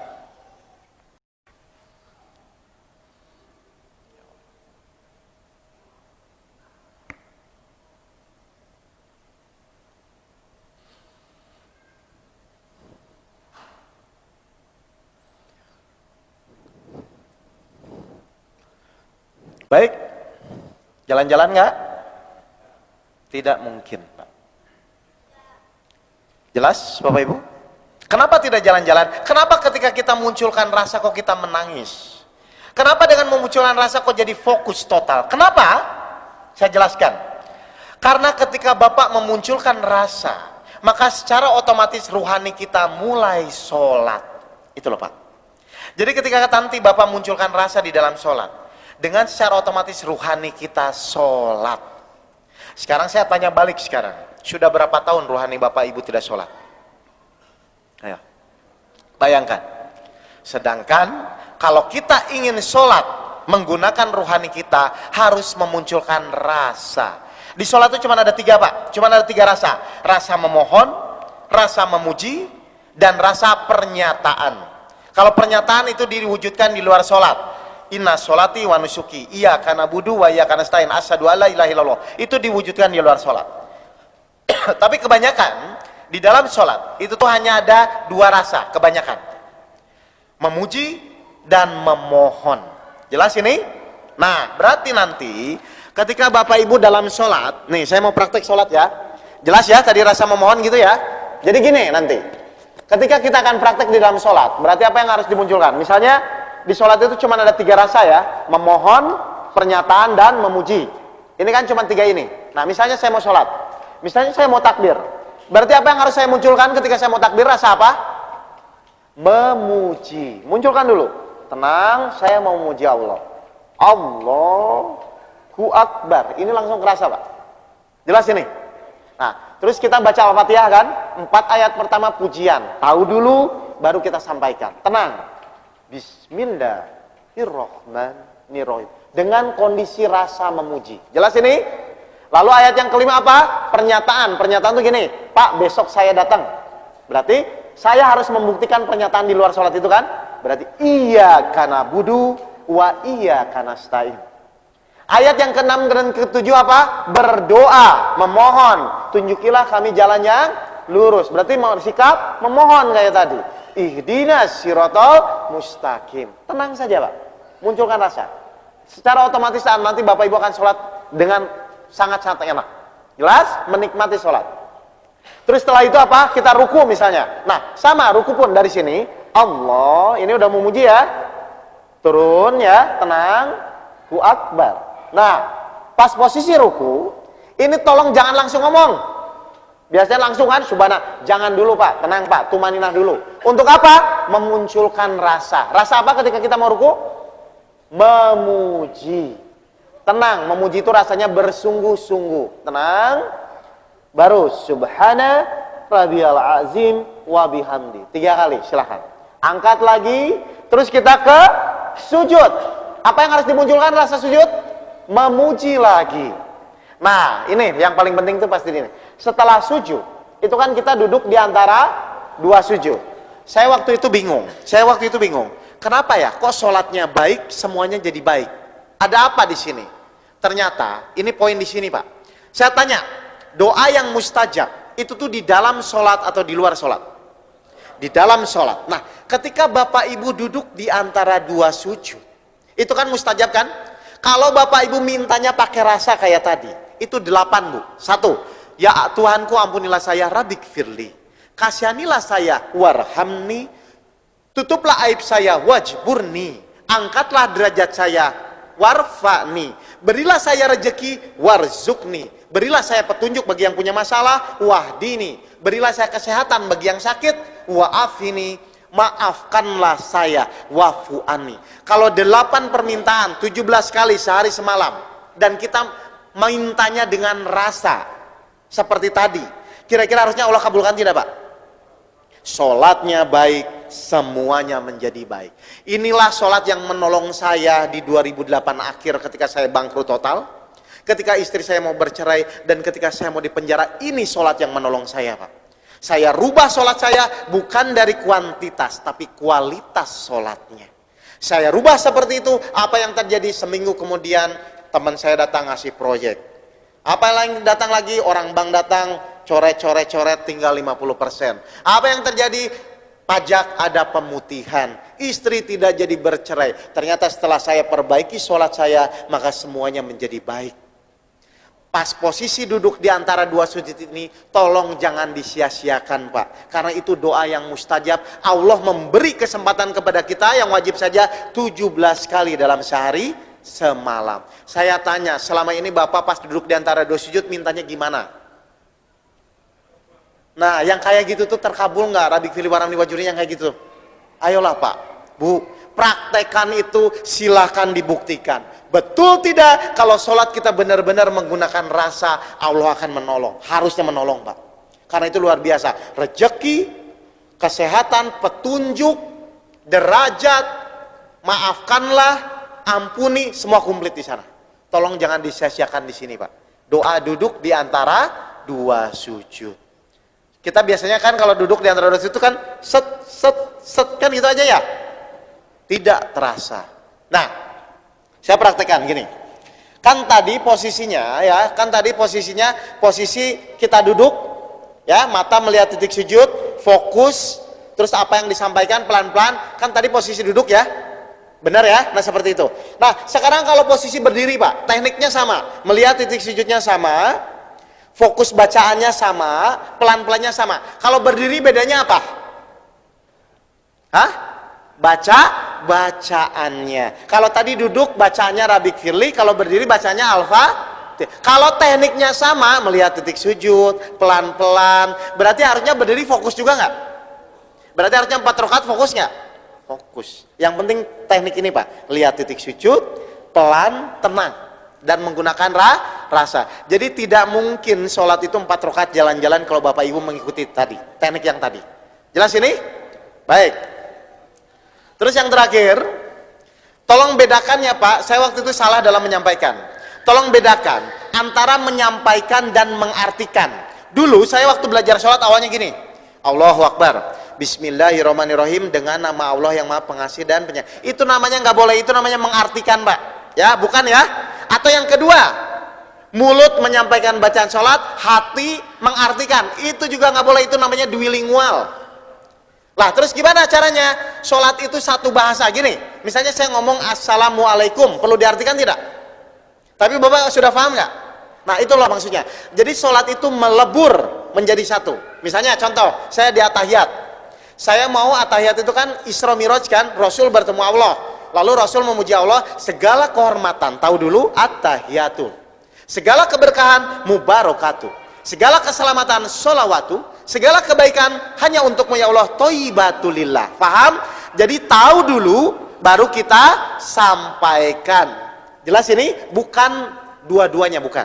Bukan mengartikan. Jangan salah ya. Jadi menjadi satu. Misalnya saya ngasih uang ke Bapak, Bapak bilang alham, perlu diartikan nggak, Pak? Tapi paham? Nah, maksudnya gitu. Jadi ketika sholat itu tuh benar-benar murni menyampaikan. Nah, caranya bagaimana supaya gampang? Saya dulu gini. Saya simpen ya. Saya simpen buku arti bacaan sholat di samping saya awalnya. Untuk apa? Supaya saya tahu arti bacaan sholat. Nah, misalnya subuh sholat, Allahu Akbar. Nah, setelah selesai sholat subuh, saya kan tahu yang lupa, oh saya belum hafal doa iftitah, oh saya belum hafal bacaan at-tahiyat misalnya. Nah, saya baca Pak artinya, Pak. Cukup memasukkan file saja. Paham ini? Cukup membaca artinya saja. Nah, zuhur, ketemu zuhur, baca lagi. Setelah sholat ya, jangan pas sholat ya, baca artinya saja. Cukup Bapak memasukkan file saja. Biasanya 5 hari seminggu biasanya otomatis hafal. Bapak nggak perlu menghafalkan, cukup memasukkan file. Nah, nanti ketika Bapak sholat menggunakan rasa, itu secara otomatis rohani kita akan menangkap. Secara otomatis rohani kita akan paham dengan sendirinya. Jelas ini? Jadi prakteklah seperti itu. Paham di sini, Pak? Nah, terus pertanyaannya, bagaimana kalau berjamaah? Kan sholat gini jadi lama ya. Yang namanya berjamaah, makmum wajib mengikuti imam. Meskipun baru Bapak baca alhamdulillah, tapi kalau imam sudah ruku ikuti saja, nggak masalah. Makanya tanggung jawab imam, hati-hati ya di sini ya. Jadi yang namanya orang berjamaah, makmum wajib mengikuti imam. Meskipun Al-Fatihah belum selesai tidak masalah. Terus misalnya, kan ada yang biasa yang saya lakukan adalah ketika imam sudah membaca Al-Fatihah, baru kita membaca, ya. Terus misalnya imam bacanya panjang suratnya. Nah, kita udah selesai nih. Tidak usah harus mengikuti bacaan. Silakan baca surat pendek yang lain pun bisa. Yang penting Bapak Ibu fokus. Atau mau mengikuti bacaan imam tidak masalah, ya. Tapi saya tidak membahas ini ya, itu kan khilafiyah ya. Silahkan, tapi poin pentingnya titik sujud, fokus, dan munculkan rasa. Itu dulu. Baik, dari sini ada pertanyaan, silahkan. Kalau ada, ya silahkan Mbak. Mungkin pakai mic bisa di ini. Pak Untung gitu. Ya.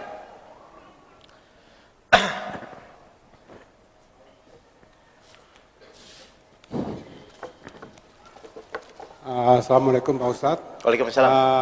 Saya mau tanya mengenai titik sujud tadi. Ya. Kita dalam memandang itu boleh berkedip atau tidak pertama. Boleh apa Pak? Boleh berkedip atau tidak. Oh boleh. Yang kedua, boleh kita menggunakan alat bantu. Nah bagus. Gini, bagus Pak. Jadi dulu waktu saya pertama belajar sholat, saya beli sejadah yang kecil itu loh Pak. Kan ini karpet kan nggak ada titiknya ya. Nah saya beli sejadah yang kecil, yang segini tuh Pak. Nah, itu saya beli sengaja. Sejadahnya hitam, terus titik putih sendiri. Atau sejadahnya putih, titik hitam sendiri. Jadi saya buat sendiri. Nah, itu biasanya saya bawa kemana-mana, Pak. Nah, entah kenapa hilang mungkin ya. Akhirnya saya sekarang pakai HP. Tapi HP-nya dimatiin dulu. Nah, misalnya gini nih, paling gampang. Misalnya saya pakai HP ya. Ini kan di HP itu ada titik kamera kan ya. Ada titik kameranya ya. Nah, misalnya saya mau sholat di sini. Berarti saya simpen titik sujudnya di sini, Pak. Jangan pas sujud nanti. Ini kan di sini. Jadi saya bisa ngeliat fokus ke titik. Nah, ketika sujud kan lewat ini. Ini kan di sini. Jelas, Pak? Karena kalau tidak ada titik itu susah fokusnya. Saya pun sama. Jadi sampai sekarang saya kalau sholat saya matikan HP, terus saya simpan di tengah saya. Kalau dulu saya pakai sejadah yang kecil itu. Bagus pertanyaannya. Jadi langsung aplikasi, betul, Pak? Nanti silakan dipraktekkan. Baik, ada pertanyaan lain? Sebelum kita ke metode sabar? Ibu-ibu ada? Kalau tidak saya masuk ke metode sabar supaya komplit. Jadi nanti kalau sabarnya benar, sholatnya benar, pasti ditolong Allah. Jelas? Baik. Ya silakan, Pak. Nah, ada mic-nya, bantu teman-teman. Sebentar, Pak, biar semua mendengar pertanyaannya. Assalamualaikum warahmatullahi wabarakatuh. Tadi mengulangi masalah kalau jamaah, kita kan Ya. memang mengutamakan untuk jamaah, Ustaz. Betul. Jadi semua bacaan itu apakah kalau memang imam sudah sujud atau rukut atau belum selesai kita bacanya apa nggak apa-apa gitu? Nggak masalah, Pak, nggak masalah. Ya, termasuk Robi Firly tadi baru Ya, setengah-tengah. betul. Oh, gitu. Oke, Jadi terima memang kasih. kalau untuk hukum mufarid, untuk sendiri, memang kan rukunnya itu Al-Fatihah harus selesai. Ya, terus rukunnya yang kedua, misalnya dalam memuji juga satu kali nggak masalah. Nah ini biasanya saya pakai kalau kita sholat di stasiun, Pak, di mall, kan itu harus cepet-cepet ya. Kalau kita sholatnya kayak tadi kan kebayang dari doa iftitah, Al-Fatihah surat pendek, oh orang dilemparin orang ya. Nah, saya biasanya kalau misalnya posisinya di mall terburu-buru, saya biasanya baca rukunnya saja, yaitu Al-Fatihah. Terus cukup pas apa kita memuji sekali saja. Itu tapi kondisi darurat ya. Tapi saya tidak sarankan itu. Tapi kalau darurat ya mau apa? Namanya darurat. Tapi kalau misalnya kondisi normal, tolong harusnya semaksimal mungkin lah. Full. Karena kan kita menghadap kepada Allah. Ya silakan, Pak. Assalamualaikum warahmatullahi wabarakatuh. Waalaikumsalam warahmatullahi Sama bertanya, Pak. Bagaimana supaya orang sakit supaya cepat sembuh? Gimana? Oke, bagus. Ya, ini saya cerita nih. Sebulan yang lalu saya waktu ngisi kajian di Ungaran, Semarang. Itu tuh saya ada jamaah ibu-ibu, dia sakit kanker rahim, Pak. Kanker rahim stadium 4. Dia udah putus asa, dia datang ke sana, Pak Ustadz tolong saya, ini apa yang harus saya lakukan? Terus saya bilang, Bu, kalau Allah mau menolong, kalau Allah menolong ibu kira-kira beres nggak? Insya Allah beres. Berarti apa yang harus ibu lakukan? Fokus ke syarat. Apa? Sabar dan sholat. Dia fokus, 2 bulan kemudian sembuh total. Kenapa? Allah nolong. Ini saya mau kasih tahu ke Bapak. Ya, sebentar. Biar jelas pola berpikirnya, maaf ya. Misalnya HP saya rusak, ya. Misalnya HP saya rusak, misalnya. Mohon maaf, misalnya HP saya rusak. Terus misalnya Pak Ferry ini ahli memperbaiki HP, ahli memperbaiki HP. Pertanyaan saya, kalau HP rusak, yang paling gampang itu saya ngutak-ngutik HP saya, atau saya kasih ke ahlinya? Kasih ke ahlinya aja ya. Berarti yang paling gampang saya serahkan ke Pak Ferry sebagai ahlinya. Pertanyaan saya, ketika baru diserahkan, HP saya beres nggak? Ketika baru diserahkan, beres nggak? Tidak. Terus apa yang harus saya lakukan? Tanya syaratnya, benar nggak? Pak Ferry, ini kalau HP ini ingin beres, syaratnya apa? Terus Pak Ferry bilang, siapkan uang 300.000 misalnya ya. Pertanyaan saya, berarti sekarang saya masih mikirin HP yang rusak atau mencari uang 300.000? Mencari uang 300.000, setelah saya dapat, saya kasih ke Pak Ferry, insya Allah HP-nya beres nggak nanti? Beres, karena saya sudah penuhi syaratnya. Setuju? Oke. Misalnya ini penyakit, Pak. Ya, ini penyakit, ini masalah. Saya ingin tahu. Bapak Ibu tuh ketika ada masalah, Bapak Ibu tuh sering ngutak-ngutik masalahnya atau menyerahkan kepada ahlinya? Biasanya yang mana? Nah, ayo saya tanya. Kalau masalah datang, Bapak Ibu tuh senang ngutak-ngutik masalahnya atau menyerahkan kepada ahlinya? Ngutak-ngutik dulu. Jelas nggak? Ini yang membuat lama nih. Yang paling gampang apa harusnya? Serahkan saja kepada ahlinya. Siapa ahlinya? Allah. Sudah beres belum? Belum. Berarti kita harus tanya apa? syaratnya. Syaratnya apa tadi? Sholat dan sabar. Masih mikirin nggak masalahnya? Tidak, karena kita sudah percaya. Kita serahkan kepada Allah. Bapak perbaiki syaratnya, sabar dan sholatnya pas. Kalau menurut Allah pas, pasti diselesaikanlah masalahnya, apapun masalahnya. Atau nanti kita diskusi gampang ya Pak ya. Tapi jelas? Terima kasih Pak ya. Ya. Jadi tolong kalau ingin Allah yang menolong, jangan utak-utik masalahnya. Cukup penuhi saja syaratnya. Paling gampang kan Pak harusnya kan? Orang yang pusing tuh ikut ngutak-ngutik masalah. Ngerti? Nah, bagus. Ada pertanyaan lain? Jelas ini? Oke, kalau jelas, saya mau masuk ke metode yang kedua, yaitu metode sabar. Karena saya harus komplit ini. Oh iya Bu, silakan. Bisa mic-nya nyampe nggak ke ibu-ibu di sana? Ibu-ibu di sana kasihan mic-nya, mungkin bisa disampaikan.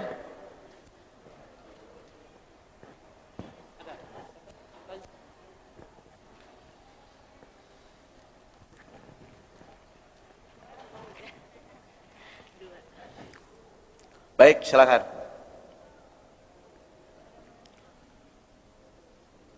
Ya. Assalamualaikum. Ya. Kalau tadi ikhtiar kita dengan apa? Sabar dan sholat. Sabar dan sholat. Lalu di mana letak ikhtiar, Pak? Baik, bagus.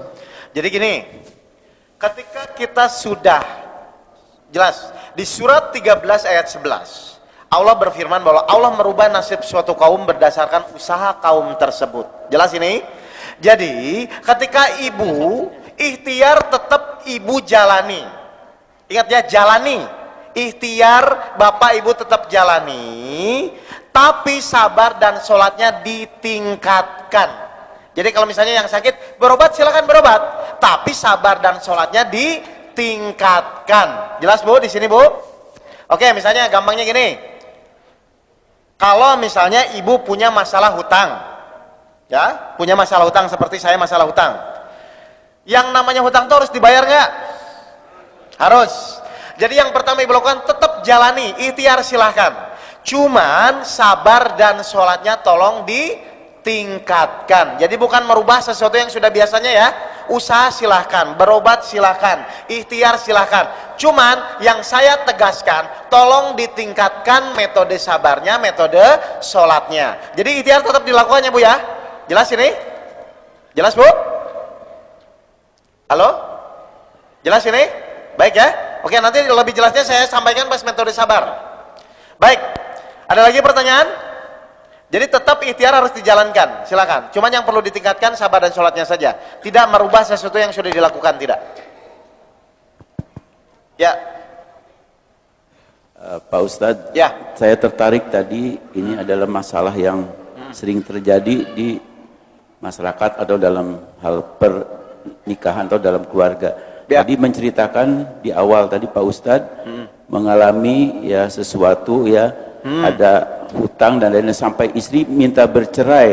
Nah itu ya. Terus kemudian bagaimana sampai seperti sekarang ini menjadi maju kembali, apa yang menyebabkan Pak Ustadz nah ini bagus ke arah sini gitu ya, gini. Terima kasih. Baik, saya akan cerita pengalaman saya saja. Jadi waktu itu kan saya setahun lebih sebenarnya di 2000 awal tuh udah bangkrut Pak, sebenarnya udah kondisi kolab lah. Akhirnya saya berusaha tuh ikhtiar semaksimal mungkin, habis-habisan Pak, kesana kesini kesana kesini, akhirnya alhamdulillah nggak selesai. Nah terus guru saya akhirnya nanya, Mas Oke tuh mau menyelesaikan permasalahan hidup tuh dengan kemampuan Mas Oke atau dengan pertolongan Allah? Terus saya bilang, Pak, dengan kemampuan saya sudah mentok. Saya udah nggak bisa mikir Pak. Kalau gitu ya sudah pakai dengan kemampuan Allah. Maksudnya gimana Pak? Masalah tetap dijalani. Apapun tetap dihadapi. Tapi tolong tingkatkan sekarang sabar yang benar dan sholat yang benar. Akhirnya apa yang terjadi? Setelah saya merubah itu, ternyata tiba-tiba itu berarti udah pertolongan Allah semua ya. Allah menggiring. Nah ini penting. Allah menggiring teman saya datang ke rumah saya, lalu dia bilang, ini ada proyek, silakan. Estimasi keuntungannya hampir 500 juta. Kamu pakai. Kira-kira siapa yang bisa menggiring itu? Allah. Tapi Allah menggiring kan harus syaratnya terpenuhi kan? Berarti sabar kita harus benar, sholat kita harus benar. Jadi ikhtiar silakan, sunatullahnya namanya ikhtiar, kita harus lakukan. Tapi hal yang terpenting adalah kita pun harus penuhi syaratnya.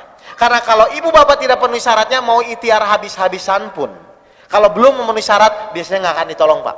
Seperti kejadian saya di 2008 awal. Jelas ini? Nah, ketika saya perbaiki tiba-tiba seminggu kemudian teman saya datang ngasih proyek ke saya. Dan itu mudah proyeknya. Terus yang kedua, tiba-tiba orang bank datang. Allah menggerakkan Bapak Ibu. Karena Allah janji untuk menolong kan, setelah sabar kita, sholat kita benar. Datang, tiba-tiba orang bank mau ke bangkrut, ya akhirnya dihitunglah kalkulasi hutang pokok saya. Akhirnya saya suruh cuman membayar pokok. Terus tiba-tiba datang lagi orang pajak. Alhamdulillah 2009 ada pemutihan pajak. Kenapa bisa seperti itu? Allah yang menggerakkan. Allah memenuhi janjinya untuk menolong kita. Nah, yang sering salah itu gini Pak, kita ngukur kemampuan kita ngukur kemampuan Allah berdasarkan kemampuan kita, itu yang salah. Jadi Bapak bilang, oh nggak mungkin kanker leukemia bisa sembuh loh. Kalau Allah yang nolong beres Pak. Kalau Allah yang menolong beres. Jadi jangan coba-coba Bapak ngukur kemampuan Allah berdasarkan kemampuan kita. Nggak mungkin Pak, suami saya udah 20 tahun begini, 3 hari beres Bu. Benar. Selama ada ibu rumah tangga 4 tahun tiap hari berantem, semalam beres Pak.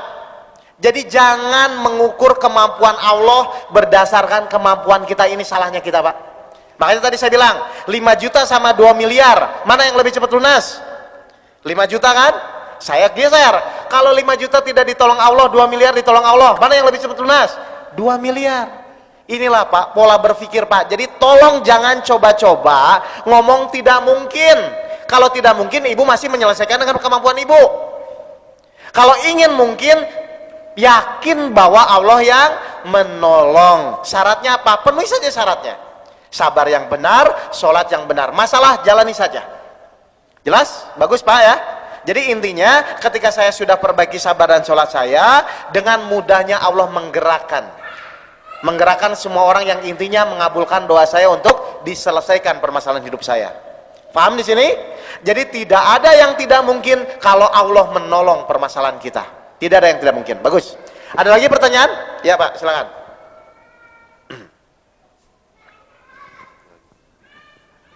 Assalamualaikum warahmatullahi wabarakatuh. Waalaikumsalam warahmatullahi wabarakatuh. Seperti kita ketahui, salat yang baik itu kan berjamaah dan di masjid. Betul. Nah, kaitannya dengan salat khusuk tadi yang ini kan tergantung imamnya ini. Nah, ini susah kita dapatkan khusuknya. Susah imamnya Pak? Ya, misalkan kita sering berpergian ke dua daerah. Nah, kita sering dapatin berjamaah, tapi kayak tadi ini, Allah. Ini bagaimana kita sikapi? Memang ini adalah problem dari semua Pak. Makanya sebenarnya setiap akhir bulan, saya tuh memang berkeliling ke masjid-masjid Pak. Dan saya berharap imamnya ikut. Kan boleh ya, berharap. Tapi kan ujung-ujungnya tetap Allah yang akan menentukan. Cuman memang setiap akhir bulan, selama biasanya 10 hari atau seminggu, saya tuh biasanya berkeliling ke luar kota, ke masjid-masjid, menyampaikan metode ini. Nah, kalau untuk kondisinya misalnya imamnya masih cepat, ya anggaplah Bapak tetap melatih. Melatih itu gini, kan di luar sholat wajib, itu ada namanya sholat-sholat sunnah kan, ada qobla, ada bada, ada duha, ada tahajud kan itu ya. Nah biasanya saya maksimalkan dulu di situ. Nah nanti setelah ruhani Bapak mulai terbiasa sholat, mau secepat apapun, insya Allah Bapak bisa mengikuti. Ingat ya. Jadi yang pertama memang untuk tanda kutip meskipun sholat bukan latihan, kita praktek dulu aja untuk di luar sholat wajib. Nah tapi kalau sholat wajib tetap Bapak Ibu harus praktek, fokus itu. Jadi intinya nggak usah balapan sama imam ya. Pokoknya kalau kita bacanya pelan ya udah pelan aja, nggak masalah. Jadi oke, mungkin orang tuanya bisa ini sebentar ya. Jadi tolong sekarang untuk hal-hal yang paling penting di sini adalah Bapak coba praktekkan dulu. Ya, praktekkan di luar sholat wajib, ada duha, ada tahajud, ada hajat, ada lain, silakan praktekkan dulu. Nanti setelah kebiasaan, setelah ruhani Bapak mulai terbiasa sholat, itu secepat apapun tidak masalah kok Pak. Masjid di Cawang itu kalau sholat tuh kadang-kadang di wasol Pak. Wasol itu kan satu tarikan nafas. Nah itu juga nggak masalah. Meskipun saya baru baca Alhamdulillah, tapi imam sudah ruku, nggak apa-apa. Tapi rasanya tetap lain Pak. Karena saya merasa diawasi Allah. Saya berusaha semaksimal mungkin di hadapan Allah. Yang penting tuh rasa Pak. Jadi bukan cepat atau sebentar, bukan ya, rasa. Nanti akan Bapak praktekkan lah. Nah memang ini problemnya, ini kan tahap pertama. Biasanya saya mengevaluasi, tadi saya juga ngobrol sama panitia, saya biasanya mengevaluasi perubahan sholat itu biasanya 3 bulan. Dari Bapak yang masa sholat kemarin, terus untuk merubah menjadi lebih baik itu biasanya ada 3 bulan transisi. Karena kan mau masalah kebiasaan dan bertahun-tahun ini loh. Jelas ini? Tapi sebenarnya praktiknya seperti itu dulu ya. Baik. Ada pertanyaan lain? Cukup? Baik, saya, ya silakan Mas. Ya, mic-nya mungkin bisa bantu.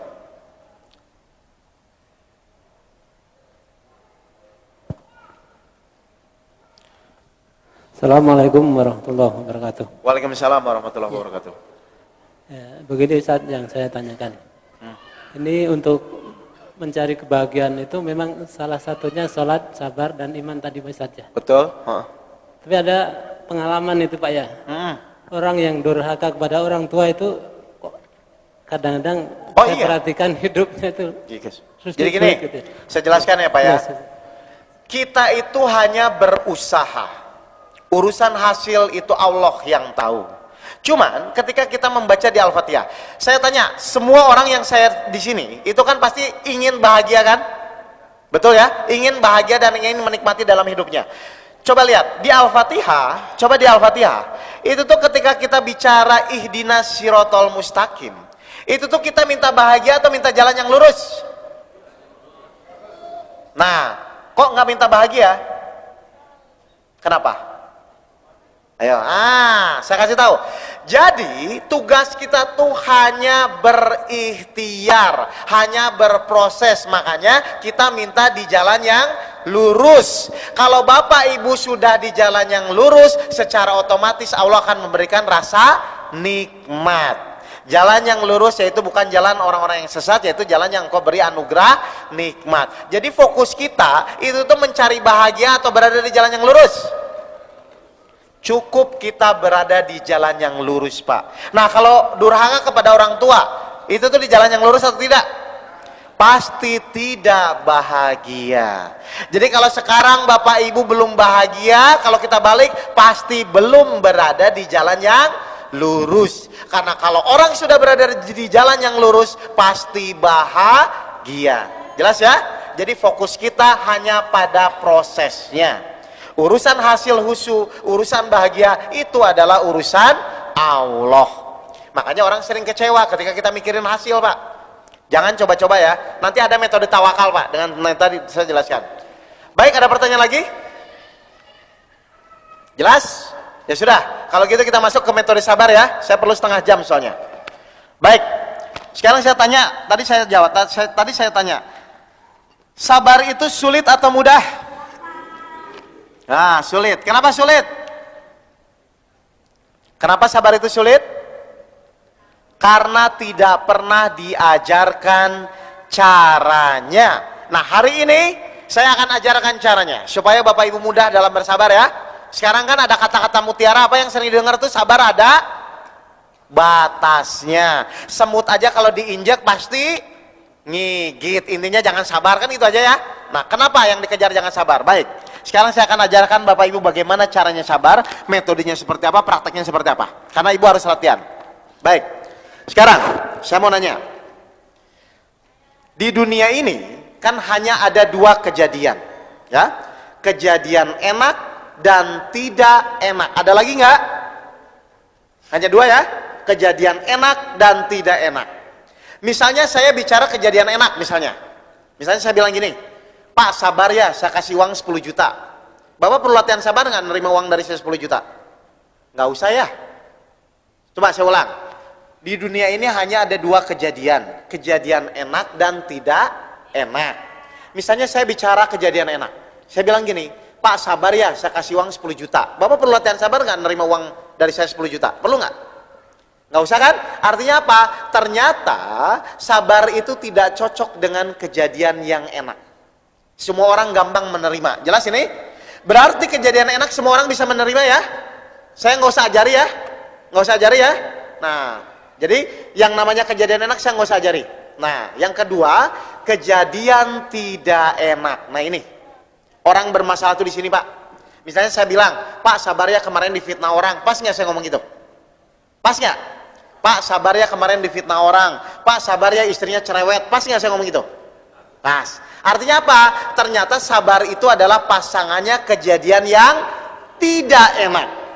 Berarti kalau kita simpulkan, kalau kita definisikan, berarti sabar itu adalah kita harus bisa menerima kejadian yang tidak enak dengan ikhlas. Jelas ini? Sabar itu kita harus bisa menerima kejadian yang tidak enak dengan ikhlas. Baik, sekarang saya tanya. Apa manfaatnya kita kerja? Bapak bekerja itu apa manfaatnya? Tiap bulan dapat gaji. Atau apa manfaatnya Bapak bisnis? Dapat keuntungan. Akhirnya kalau Bapak tahu manfaatnya, pergi pagi pulang malam dilakukan kan? Karena tahu manfaatnya. Jelas? Baik, saya tanya, apa manfaatnya sabar? Ayo. Nah ini.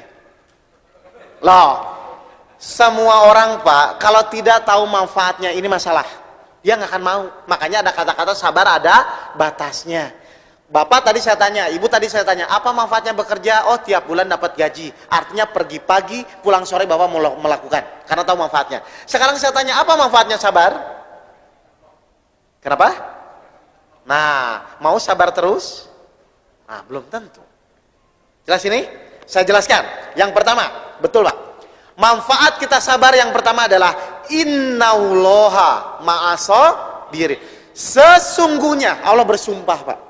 Sesungguhnya aku beserta orang-orang yang sabar. Saya tanya, kalau cuman hutang 2 miliar, istri mau cerai, dan saya mau dipenjara, kalau saya bersama Allah, beres nggak? Lihat.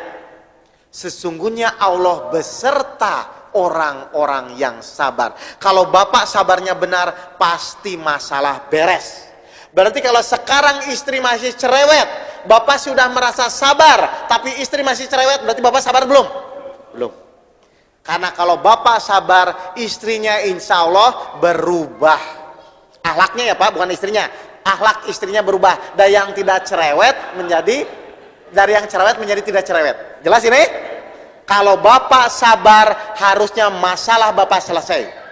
Berarti kalau Bapak sekarang belum selesai masalahnya, berarti Bapak belum sabar. Kenapa? Sesungguhnya Allah beserta orang-orang yang sabar. Jadi pertanyaan saya, mau tidak belajar sabar? Nah, sekarang udah tahu Pak manfaatnya. Oh, sabar itu ternyata bersama Allah. Jelas ini? Yang kedua, surat Az-Zumar, surat 39 ayat 10. Sesungguhnya pahala orang sabar itu tanpa batas. Sedekah masih ada 10, 40, 400, 700. Ini pahala orang sabar itu tanpa batas. Luar biasa kan? Yang terakhir, meskipun masih banyak, nanti di dalam suatu hadis, nanti ada satu golongan. Golongan itu tidak akan dihisap. Dia langsung masuk surganya Allah. Golongan apa itu? Orang-orang yang sabar. Jadi pertanyaan saya, mau atau tidak belajar sabar? Nah, baru sekarang jelas. Jadi sabar ada batasnya enggak? Tidak. Nah, sekarang bagaimana caranya? Tadi definisinya sabar itu apa? Mampu menerima. Mampu menerima kejadian yang tidak enak. Baik, Pak Ferry bantu saya. Kita akan praktekkan. Kita akan praktekkan sabar sebenarnya itu seperti apa, supaya Bapak Ibu bersama Allah. Nih lihat, kalau mampu menerima, berarti pas saya ngasih Pak Ferry ini, kalau Pak Ferry mampu menerima, berarti tangannya terima, terus ngomongnya alhamdulillah, hatinya senang karena dapat pemberian dari saya. Ini mampu menerima ya, saya ulang ya. Lihat, mampu menerima tuh gini Pak. Bapak terima, terus Bapak ngomongnya alhamdulillah, hatinya barulah Allah bersama. Ini kuncinya. Lihat, kalau Bapak Ibu bisa mampu menerima, Allah bersama. Baik ya, jelas. Nah, sekarang tadi sabar itu mampu menerima kejadian yang tidak enak. Bentar Pak Ferry, bentar. Ini belum selesai. Nah, lihat ya. Misalnya Pak Ferry berdoa, ya Allah, kalau sabar bisa menjadi bersamamu, maka jadikan saya orang yang sabar. Berarti kalau Allah ingin membuat Pak Ferry sabar, berarti Allah harus ngasih kejadian enak, tidak enak. Oke, tidak enak ya. Lihat. Istri cerewet nih Mbak ya. Lihat, istri cerewet. Nah kalau Pak Ferry mampu menerima pas istrinya cerewet marah-marah, berarti Pak Ferry tangannya terima, terus ngomongnya alhamdulillah istri saya cerewet, hatinya lekok. Saya ulang, lihat. Sabar itu kan mampu menerima, benar? Kejadian apa? Tidak enak, mampu menerima itu saya ngasih, Bapak terima, terus Bapak ngomongnya alhamdulillah, hatinya senang. Lihat ya, Bapak Ibu ingin bersama Allah kan? Ya Allah jadikan saya orang yang sabar. Kalau Allah ingin membuat Pak Ferry sabar, berarti Allah harus ngasih kejadian enak, tidak enak? Oke, tidak enak ya. Ini kejadian istri cerewet nih, Pak Ferry dimaki-maki istrinya, pas nggak? Nah kalau Pak Ferry mampu menerima, berarti pas dimaki-maki istrinya, berarti tangannya terima, terus ngomongnya alhamdulillah, dimaki-maki istri, hatinya nah sudah. Loh di mana salahnya? Ayo saya mau tanya, di mana salahnya? Ada nggak? Ayo di mana salahnya? Inilah Pak, saya kasih tahu. Setahun lebih saya berusaha menyelesaikan masalah saya. Hutang saya, istri saya, dan saya mau dipenjara. Ternyata saya tidak mampu menerima Pak. Pas saya datang ke guru saya, salah Mas Oge kalau berpikir seperti itu. Loh salah gimana Pak? Akhirnya guru saya menjelaskan, begini loh caranya. Akhirnya ketika mampu menerima, ketika sholat saya mulai diperbaiki, dirubahlah situasi keadaan saya. Karena sesungguhnya Allah beserta orang-orang yang sabar. Nah sekarang tinggal Bapak tanyanya, Pak bagaimana caranya dimaki-maki istri bisa Nah itu kan? Mau tahu caranya? Ibu mau nggak? Suaminya dimaki-maki ngomong alhamdulillah, mau nggak? Nah lihat, saya mau ajarkan caranya sekarang. Ya, baru sekarang. Kan Bapak tinggal tanya, ini kok atau saya tanya, selama ini gimana? Kalau dimaki-maki suami, dimaki-maki istri, selama ini gimana? Ada yang ngomong alhamdulillah nggak? Nah ini, makanya nggak bersama Allah Pak. Loh, saya kasih tahu. Baik, ya sekarang akan saya ajarkan bagaimana caranya dimaki-maki suami, dimaki-maki istri bisa alhamdulillah. Bagaimana caranya? Baik, sekarang kita masuk metodenya ya. Setuju atau tidak bahwa apapun kejadian di muka bumi ini harus atas izin Allah? Setuju atau tidak? Setuju ya? Bahkan daun selai jatuh pun harus atas izin Allah. Setuju? Baik. Sekarang yang kedua. Misalnya Bapak lagi diem. Tiba-tiba istrinya datang terus marah-marah sama Bapak. Reaksi umum bagaimana Pak? Marah. Umum ya? Karena belum belajar sabar. Oke, sekarang saya tanya. Istri Bapak marah-marah kepada Bapak itu sudah atas izin Allah atau belum? Kenapa sudah? Apapun kejadian, ingat ya, tanamkan lagi ya, apapun kejadian harus atas izin Allah. Berarti ketika istri Bapak marah-marah kepada Bapak itu sudah atas izin Allah atau belum? Sudah. Oke, sekarang Bapak jawab, Ibu mendengarkan. Kalau Allah saja pemilik kejadian sudah mengizinkan kejadian itu terjadi, Bapak yang bukan pemilik kejadian pantas nggak marah? Pantas nggak marah? Nah, yang wajar itu berarti Bapak terima atau Bapak marah-marah? Ah, Bapak ingin jadi orang wajar, ingin jadi orang nggak wajar? Oke, saya ulang lagi. Kok bingung? Ayo saya ulang. Istri marah-marah kepada Bapak itu sudah atas izin Allah atau belum? Sudah. Baik, saya mau nanya. Kalau Allah saja pemilik kejadian sudah mengizinkan kejadian itu terjadi, Bapak yang bukan pemilik kejadian pantas nggak marah? Tidak. Berarti yang wajar itu Bapak terima atau marah-marah? Nah, Bapak ingin jadi orang wajar, ingin jadi orang nggak wajar? Berarti kalau istri marah-marah, Bapak nah, benar kan? Nah, loh, kok bingung? Jadi, saya jelaskan ya. Jadi, lihat. Metode sabar di sini adalah kita tidak melihat kejadiannya. Kita tidak melihat istri yang marah-marahnya. Tapi yang kita lihat apa? Izin Allahnya. Saya tanya, kejadian dulu atau izin Allah dulu? Izin Allah. Berarti kalau Bapak normal, ketika ada kejadian, harusnya yang Bapak lihat itu kejadiannya atau izinnya? Izin, oke. Sekarang, siapa yang mengizinkan? Kira-kira kalau Allah mengizinkan itu sempurna atau salah? Yang terbaik atau yang terburuk? Sempurna, yang terbaik. Berarti yang wajar Bapak terima atau Bapak marah-marah? Nah, Bapak ingin jadi orang wajar, ingin jadi orang nggak wajar? Berarti kalau istri marah-marah, yang wajar Bapak nah, berarti kalau Bapak marah-marah, Bapak tidak wajar. Loh, benar nggak? Loh, kok bingung? Selama ini orang sulit bersabar, kenapa? Karena dia terjebak di kejadiannya. Dia terjebak di istrinya. Dia lupa bahwa kejadian bisa terjadi harus ada izin Allah. Jadi yang kita lakukan adalah bukan karena takut istrinya, bukan karena takut kejadiannya, tapi kita menghormati izinnya Allah. Barulah di situ sesungguhnya Allah bersama orang-orang yang sabar. Barulah di situ sesungguhnya pahala orang sabar itu tanpa batas. Barulah di situ masuk surga tanpa hisab. Ketika kita menghormati izinnya Allah. Ngerti? Nih paling gampang ya, maaf biar gampang praktek. Langsung prakteknya aja gini. Misalnya Allah tidak bertempat tinggal ya, saya cuma gampangin aja. Misalnya izin Allah tuh di sini. Misalnya izin Allah di sini. Misalnya, Pak Ferry bantu saya lagi. Lihat. Misalnya izin Allah tuh di sini. Nah, terus misalnya Pak Ferry nyubit saya, misalnya. Pelan-pelan ya, Pak ya. Nah, ini misalnya nyubit saya. Kalau saya meyakini izin Allah, berarti saya tuh fokus ke Pak Ferry yang nyubit saya, atau saya langsung melihat Allah? Saya langsung melihat izin Allah kan? Saya akan ngomong, ya Allah karena izinmu Pak Ferry nyubit saya, maka saya terima. Pengaruh nggak Pak Ferry nyubit? Nggak. Terus Pak Ferry ngomel. Yang saya lihat tuh Pak Ferry-nya atau langsung izin Allah lagi? Saya ngomong, karena ini izinmu ya Allah, saya terima. Kalau orang seperti itu artinya mudah nggak sabarnya? Pasti mudah. Karena Allah tidak berkomentar. Yang kedua izinnya pasti sempurna. Ngerti? Jadi selama ini orang berat bersabar. Selama ini orang bilang sabar ada batasnya. Karena dia terjebak di orangnya, terjebak di Pak Ferry yang nyubitnya, terjebak di Pak Ferry yang maki-makinya. Dia lupa bahwa kejadian ini sudah Allah izinkan. Dan kalau Allah mengizinkan kejadian, pasti sempurna. Saya tanya, dimaki-maki istri secara logika diterima nggak? Secara logika? Tidak. Secara keyakinan diterima tidak? Nah, silahkan dipilih. Ya, silahkan dipilih. Mau pakai logika atau pakai keyakinan?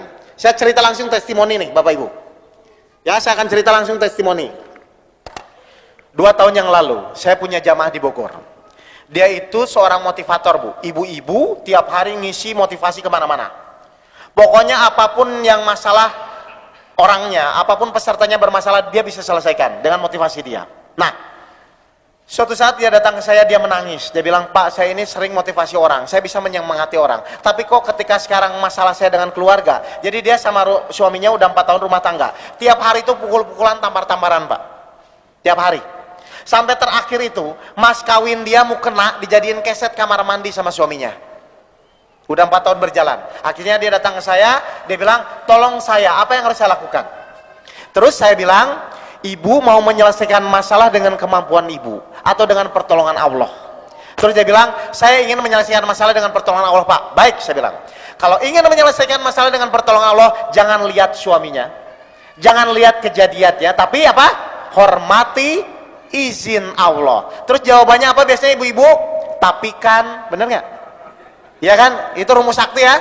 Tapi kan, Pak. Ah, saya bilang, ibu kalau ngomong tapi lama. Kenapa? Karena ketika ibu bilang tapi, maka ibu tidak menghormati izin Allah. Meskipun secara logika tidak diterima, tapi kan keyakinan ini izin Allah kan. Jadi tergantung, Bapak mau yakin atau tidak. Mikir-mikir, dia bilang, ya udahlah Pak, saya mau praktek. Ya udah silakan praktek, saya bilang. Karena kalau ibu praktek, ibu bisa membuktikan betul atau tidak kalau kita bisa menerima Allah menolong. Akhirnya dia praktek, Pak. Pulang ke rumahnya, bada isya. Ternyata pas nyampe di ruangan, suaminya udah menunggu. Langsung suaminya ngomong, kurang ajar, kaki 4, kaki 5, kaki 6 keluar semua. Dimaki-maki, suaminya heran. 15 menit suaminya maki-maki, istrinya nggak ngelawan-ngelawan. Biasanya ngelawan, ini kok nggak ngelawan-ngelawan gitu loh. Sampai sejam ngoceh, istrinya tetap nggak ngelawan. Ternyata istrinya dalam hati, ya Allah, saya menerima izinmu gitu. Jadi dalam hati istrinya udah bilang, izinmu terima-terima gitu loh. Sejam ngoceh, akhirnya suaminya capek, dia bilang, oke, kita lanjut besok katanya. Belum puas lah, dia minta lanjut besok. Nah, apa yang terjadi? Pas subuhnya istrinya ke dapur, suaminya ngejar, ternyata suaminya langsung cium kaki istrinya. Sampai sekarang tidak pernah marah lagi. Kenapa seperti itu?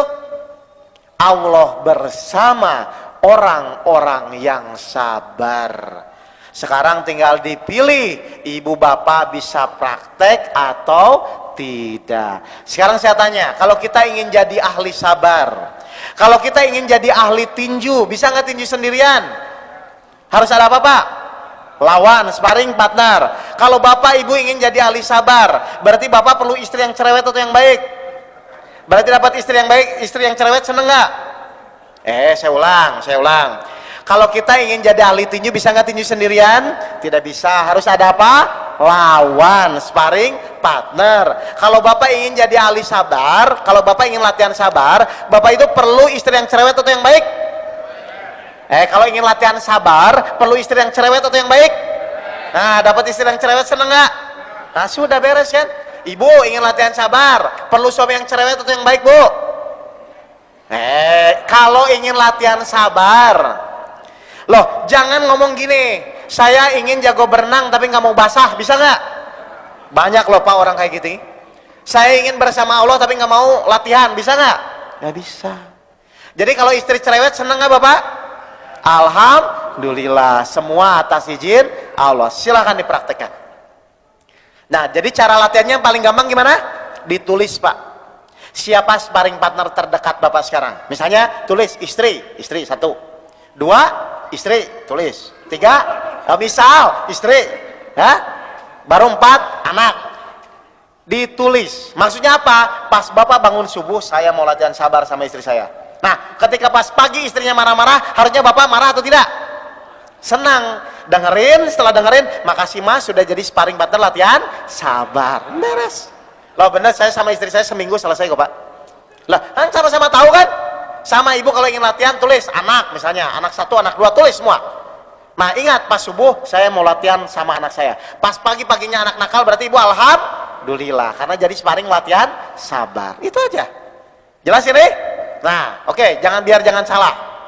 Orang mencuri, orang mabuk, orang bunuh diri, itu sudah atas izin Allah atau belum? Kenapa sudah Pak? Bagus, benar. Kenapa sudah? Apapun kejadian. Tapi pertanyaan kedua, apakah Allah menghendaki? Tidak. Lalu Allah mengizinkan siapa? Allah mengizinkan iblis menggoda orang tersebut. Kalau dia ikut Allah, dia tidak mencuri. Kalau dia ikut iblis, dia mencuri. Makanya di surat An-Nisa ayat 79, segala kebaikan itu datang dari Allah, keburukan itu datang dari kamu semua. Jangan kayak zaman saya, Pak, kemarin kan suami saya marah-marah izin Allah. Ya, saya bilang. Nah, saya juga marah-marah izin Allah kan, Pak? Saya bilang, awas Bu, Allah mengizinkan, tapi Allah tidak menghendaki. Allah mengizinkan iblis menggoda ibu. Kalau ibu ikut Allah, ibu bersabar. Kalau ibu ikut iblis, ibu marah. Jadi ingat ya metodenya ya. Jangan lihat kejadiannya, jangan lihat orangnya, tapi lihat izin Allahnya. Kenapa harus melihat izin Allahnya? Karena kalau Allah mengizinkan pasti sempurna. Allah mengizinkan pasti yang terbaik. Maka ketika Bapak Ibu bisa menghormati izinnya Allah, ayatnya akan muncul, sesungguhnya Allah beserta orang-orang yang sabar. Jelas di sini? Jelas. Nih, sekarang saya mau tanya terakhir. Anak sakit, apa yang harus kita lakukan? Tadi anak sakit apa? Terima, karena ini izin Allah. Supaya setelah menerima apa? Setelah menerima apa yang kita lakukan? Berikhtiar. Ikhtiar itu supaya sembuh atau menjalankan perintah Allah. Ayo, yang mana? Ingat ya, berikhtiar itu dalam rangka menjalankan perintah Allah. Misalnya masih sakit, terima lagi karena Allah. Terus ikhtiar lagi karena menjalankan perintah Allah. Begitulah seorang mukmin, menerima karena Allah, berikhtiar karena Allah, maka hidup kita akan 24 jam beribadah kepada Allah. Jadi tidak kecewa Pak, karena apapun yang Bapak Ibu lakukan hanya menjalankan perintah Allah. Surat Az-Zariyat ayat 56. Dan tidak aku ciptakan jin dan manusia hanya semata-mata mengabdi kepada Allah. Apapun yang Bapak Ibu lakukan dalam rangka menjalankan perintah Allah. Jelas? Jadi ibu kalau ingin sabar perlu suami cerewet atau yang baik? Nah, dapat suami cerewet seneng nggak?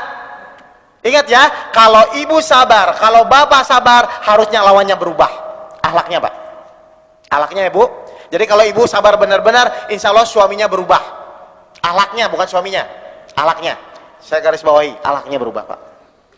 Berarti kalau suaminya belum berubah-berubah, berarti ibu belum sabar. Bapak sama, kalau istrinya masih cerewet, berarti bapak belum sabar. Kenapa? Karena kalau sudah sabar, pasti Allah bersama, pasti menyelesaikan permasalahan kita. Jelas ini? Sama yang sakit. Kalau bapak belum sabar, berarti kalau bapak belum sembuh, berarti bapak belum sabar. Makanya terima bahwa ini izin Allah. Meskipun secara logika nggak pas, tapi karena ini izin Allah, yakin saja. Makanya ayatnya apa? Hai orang-orang yang beriman. Beriman. Jelas? Baik. Ada pertanyaan? Nanti kalau misalnya memang kita lanjut, karena ini sholat tahap pertama, ini sabar tahap pertama, Pak. Nanti ada lanjutan sholat tahap kedua dan sabar tahap kedua. Lebih lanjut lagi. Tapi nanti kita lihat saja situasinya, Pak ya. Kalau memang berkenan ya kita lanjut. Kalau misalnya cukup ya silahkan praktek dulu. Tapi intinya tolong dipraktekkan kalau Bapak Ibu ingin membuktikan. Seperti misalnya saya tanya, Ibu punya resep kue enak sekali, tapi tidak pernah buat. Bisa nggak merasain kuenya? Tidak. Bapak Ibu sudah punya resep, sabar yang benar, sholat yang benar. Kalau tidak praktek, bisa nggak merasakan pertolongan Allah? Tidak. Yes? Jadi tolong dipraktekkan dan dibuktikan. Betul atau tidak, apapun permasalahan insya Allah selesai. Baik, dari saya seperti itu saja.